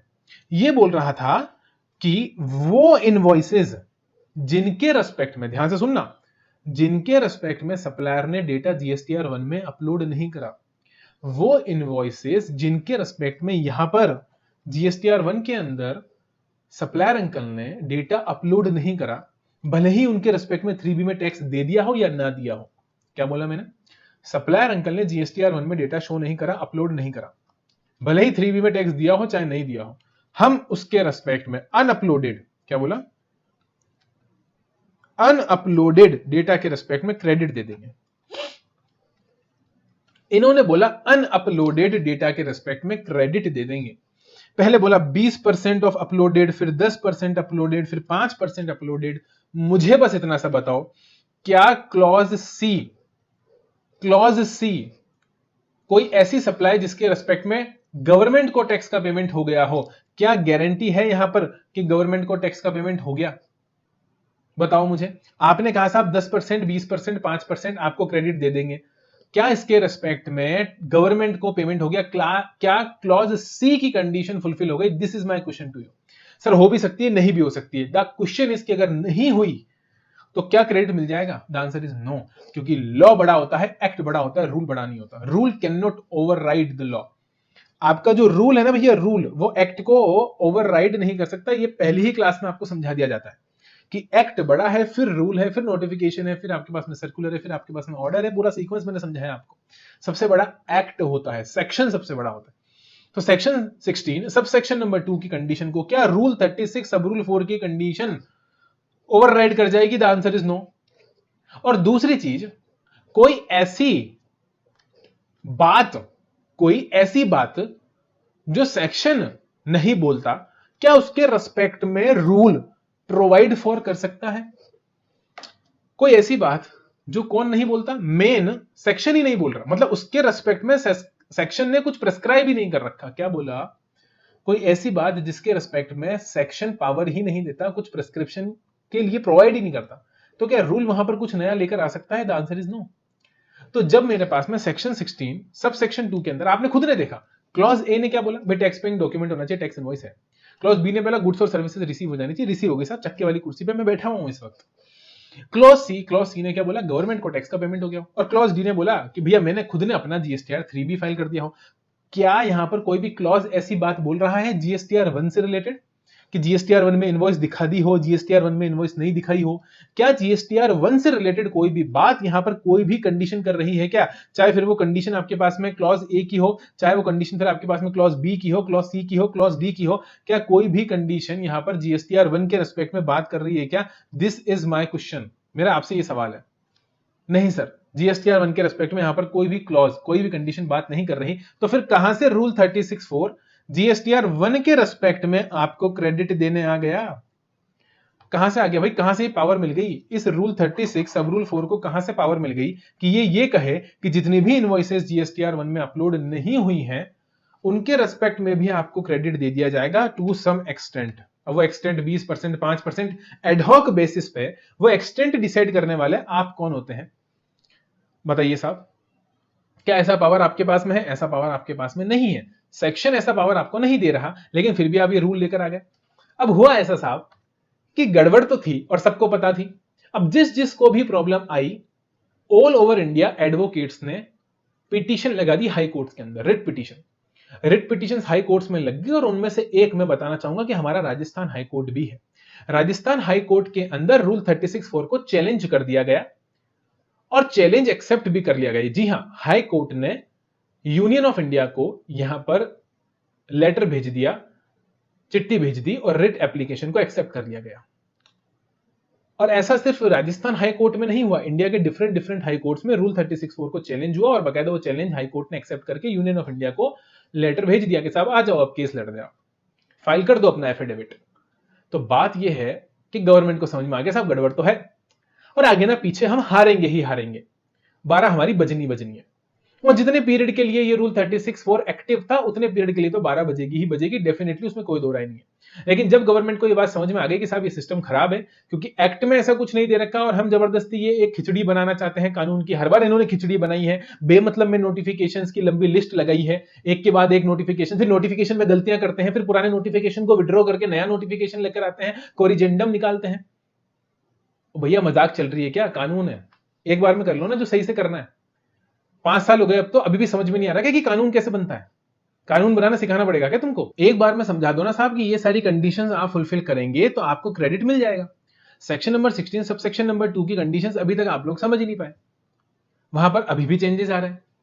तो अब जब इनको ये समझ में आ गया कि ये केस हम हारेंगे ही हारेंगे, तो इन्होंने क्या करा साहब कि यहां पर एक नई कंडीशन और डाल दी।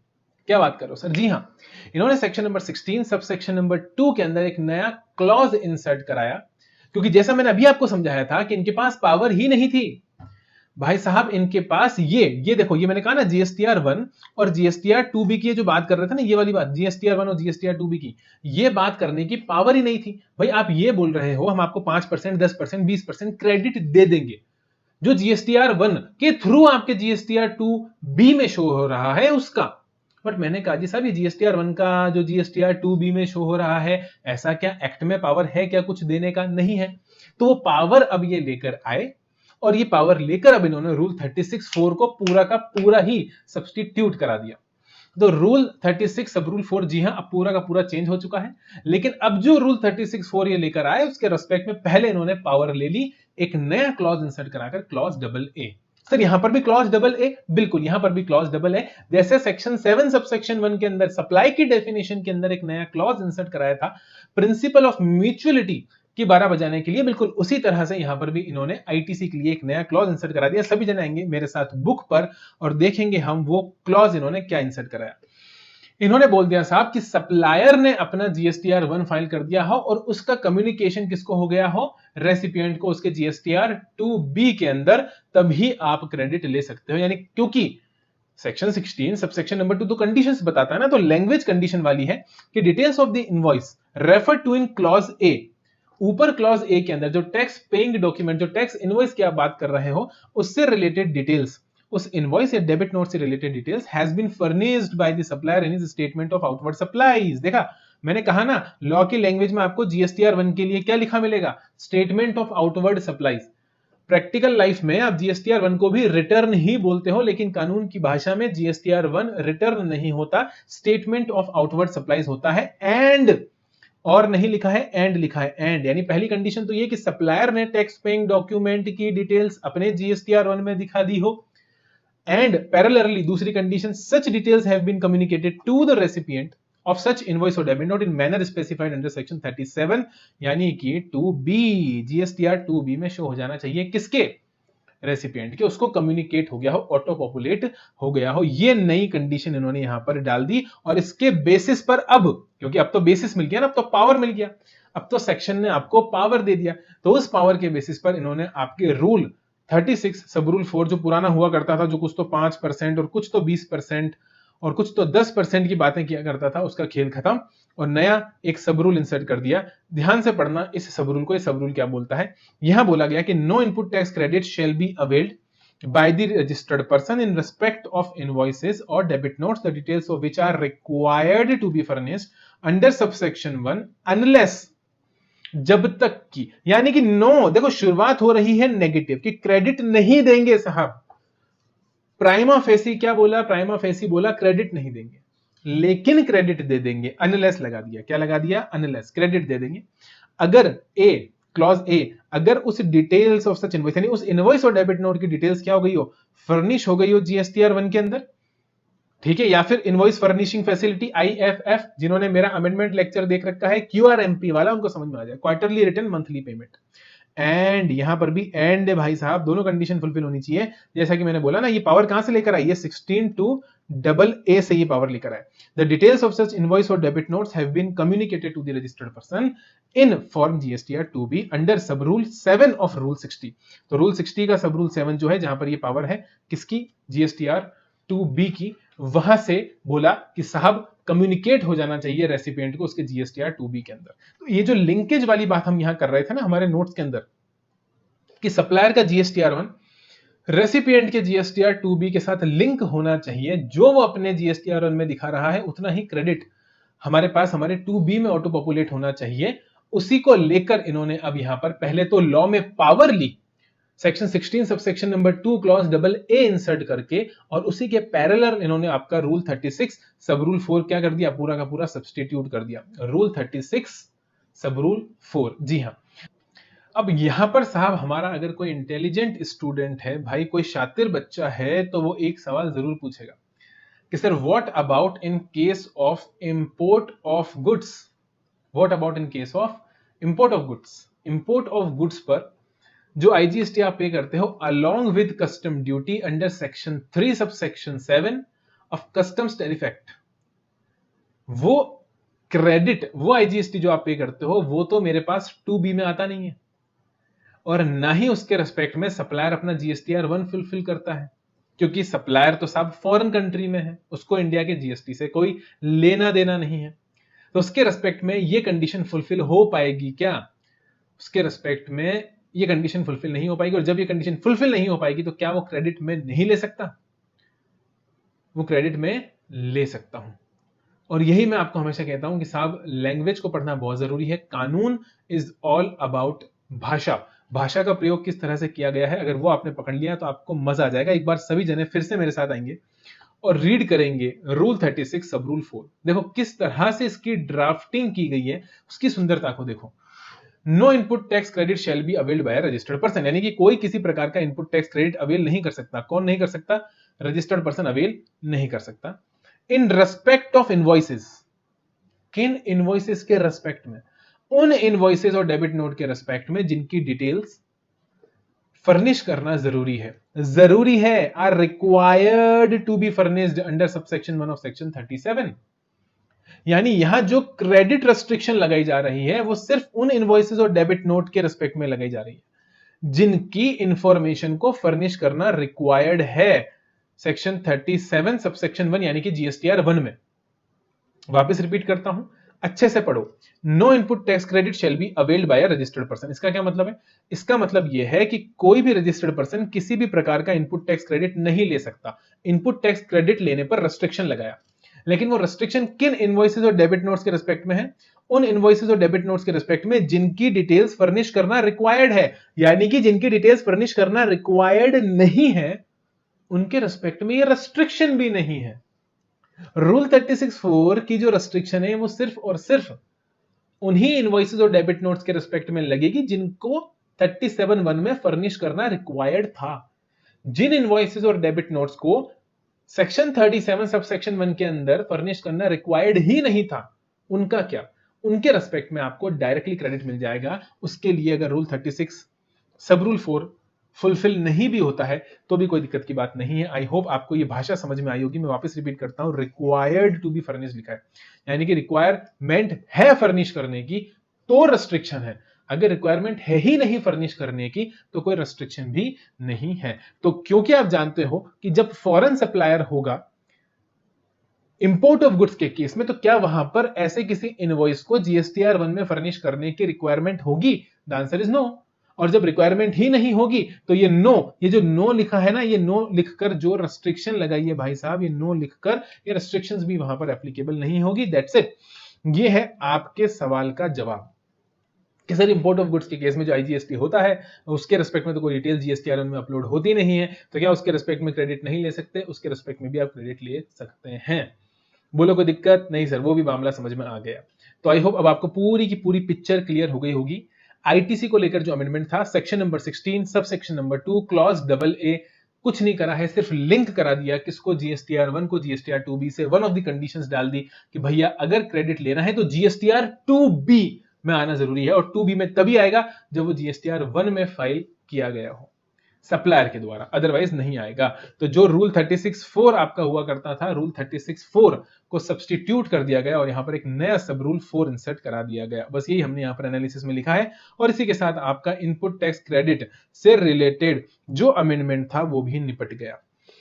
अब आता है आपके पास में अगला chapter, that is your tax invoice. कौन सा चैप्टर आता है? Tax invoice. अब आपके पास में अगला चैप्टर आता है, इसको समझने की कोशिश करते हैं। यहाँ पर कोई मेजर अमेंडमेंट नहीं है, जैसा कि हम सभी बहुत पहले से ही जानते थे कि जो ई इनवॉइस की एप्लीकेबिलिटी है उसे धीरे धीरे ज्यादा लोगों पर अप्लाई करवाया जाएगा, एप्लीकेबल करवाया जाएगा। तो 500 करोड़ से शुरुआत हुई थी, नीचे आते आते हम 20 करोड़ पे आ चुके हैं। जी हाँ, यही आपका अमेंडमेंट है, ये रहा साहब, हमने हाईलाइट कर रखा है, एक्सीड्स 20 करोड़ रुपीस। तो नोटिफिकेशन नंबर 1/2022 सेंट्रल टैक्स ने ये नोटिफिकेशन के थ्रू आपकी लिमिट 20 करोड़ को एक्सीड करने पर लगा दी, यानी कि जिनका भी एग्रीगेट टर्नओवर 2017 से लेकर अभी तक किसी भी प्रीसीडिंग फाइनेंशियल ईयर में एक्सीड कर गया, देखो अभी भी एक्सीड बढ़े, यानी कि 20 करोड़ से ऊपर होना जरूरी है। 20 करोड़ से नीचे है, 20 करोड़ अगर बराबर हो जाता है तो भी वहां पर आप पे एप्लीकेबिलिटी नहीं आएगी। तो 20 करोड़ को अगर एक्सीड कर गए हो आप किसी भी प्रीसीडिंग फाइनेंशियल ईयर में, तो आगे से आप पर ई इनवॉइस की एप्लीकेबिलिटी आ जाती है। बोलो हाँ के ना? हाँ जी सर। तो बस अमेंडमेंट इतना सा ही है, सिर्फ कि भैया 20 करोड़ की लिमिट हो गई है अब ई इनवॉइस के लिए। बाकी सारे अमेंडमेंट्स हम ऑलरेडी देख ही चुके हैं। और इसके अलावा एक छोटा सा क्लेरिफिकेशन और है इनवॉइस चैप्टर से ही, और ये है आपके पास में क्यूआर कोड के रेस्पेक्ट में। QR code, quick response code, आप सभी को पता है भैया क्यूआर कोड तो हर ई इनवॉइस के साथ एम्बेडेड होता ही है। जो भी ई इनवॉइस का प्रिंट निकालते हो उसके ऊपर एक क्यूआर कोड एम्बेडेड होता ही है। तो सर यहां पर कौन से क्यूआर कोड की बात हो रही है दोस्त? यहां पर डायनेमिक क्यूआर कोड की बात हो रही है। किसकी बात हो रही है? डायनेमिक क्यूआर कोड की। और आप सभी को पता है डायनेमिक क्यूआर कोड मैंने आपको बहुत अच्छे से पढ़ा रखा है B2C के रिस्पेक्ट में, जहां पर कंपनीज का टर्नओवर 500 करोड़ से ऊपर होता है, वहां पर इसकी एप्लीकेबिलिटी आती है कि कस्टमर को दिए जाने वाले, एक तो होता है B2B यानी रजिस्टर्ड टू रजिस्टर्ड, एक होता है registered to unregistered.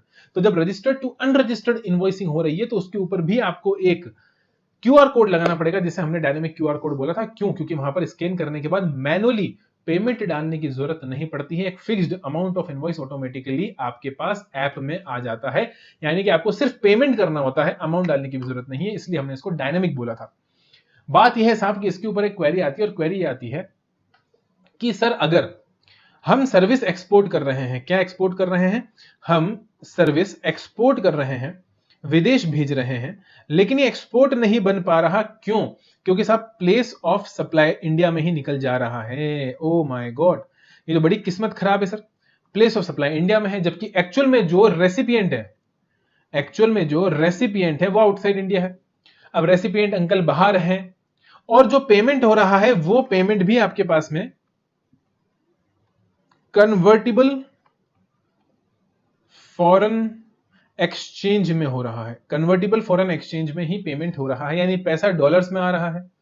Recipient uncle बाहर है, सप्लायर अंकल इंडिया में है, लेकिन फूटी किस्मत हमारी प्लेस ऑफ सप्लाई इंडिया में आ जाता है। सर एग्जांपल दे दो। अरे वो इंटरमीडिएरी सर्विसेज वाला एग्जांपल ले लो। इंटरमीडिएरी सर्विसेज के अंदर location of the supplier he place of supply बन जाती है। जबरदस्ती याद करो, मैंने आपको रेगुलर क्लासेस में भी समझाया था। तो वहां पर प्लेस ऑफ सप्लाई इंडिया में। अब ऐसी सिचुएशन में ये जो सप्लायर जो इनवॉइस रेज कर रहा है उस फॉरेन रेसिपिएंट के ऊपर, ध्यान से सुनिएगा, इंडिया का जो सप्लायर है वो जो फॉरेन रेसिपिएंट के ऊपर क्या इशू कर रहा है? इनवॉइस इशू कर रहा है।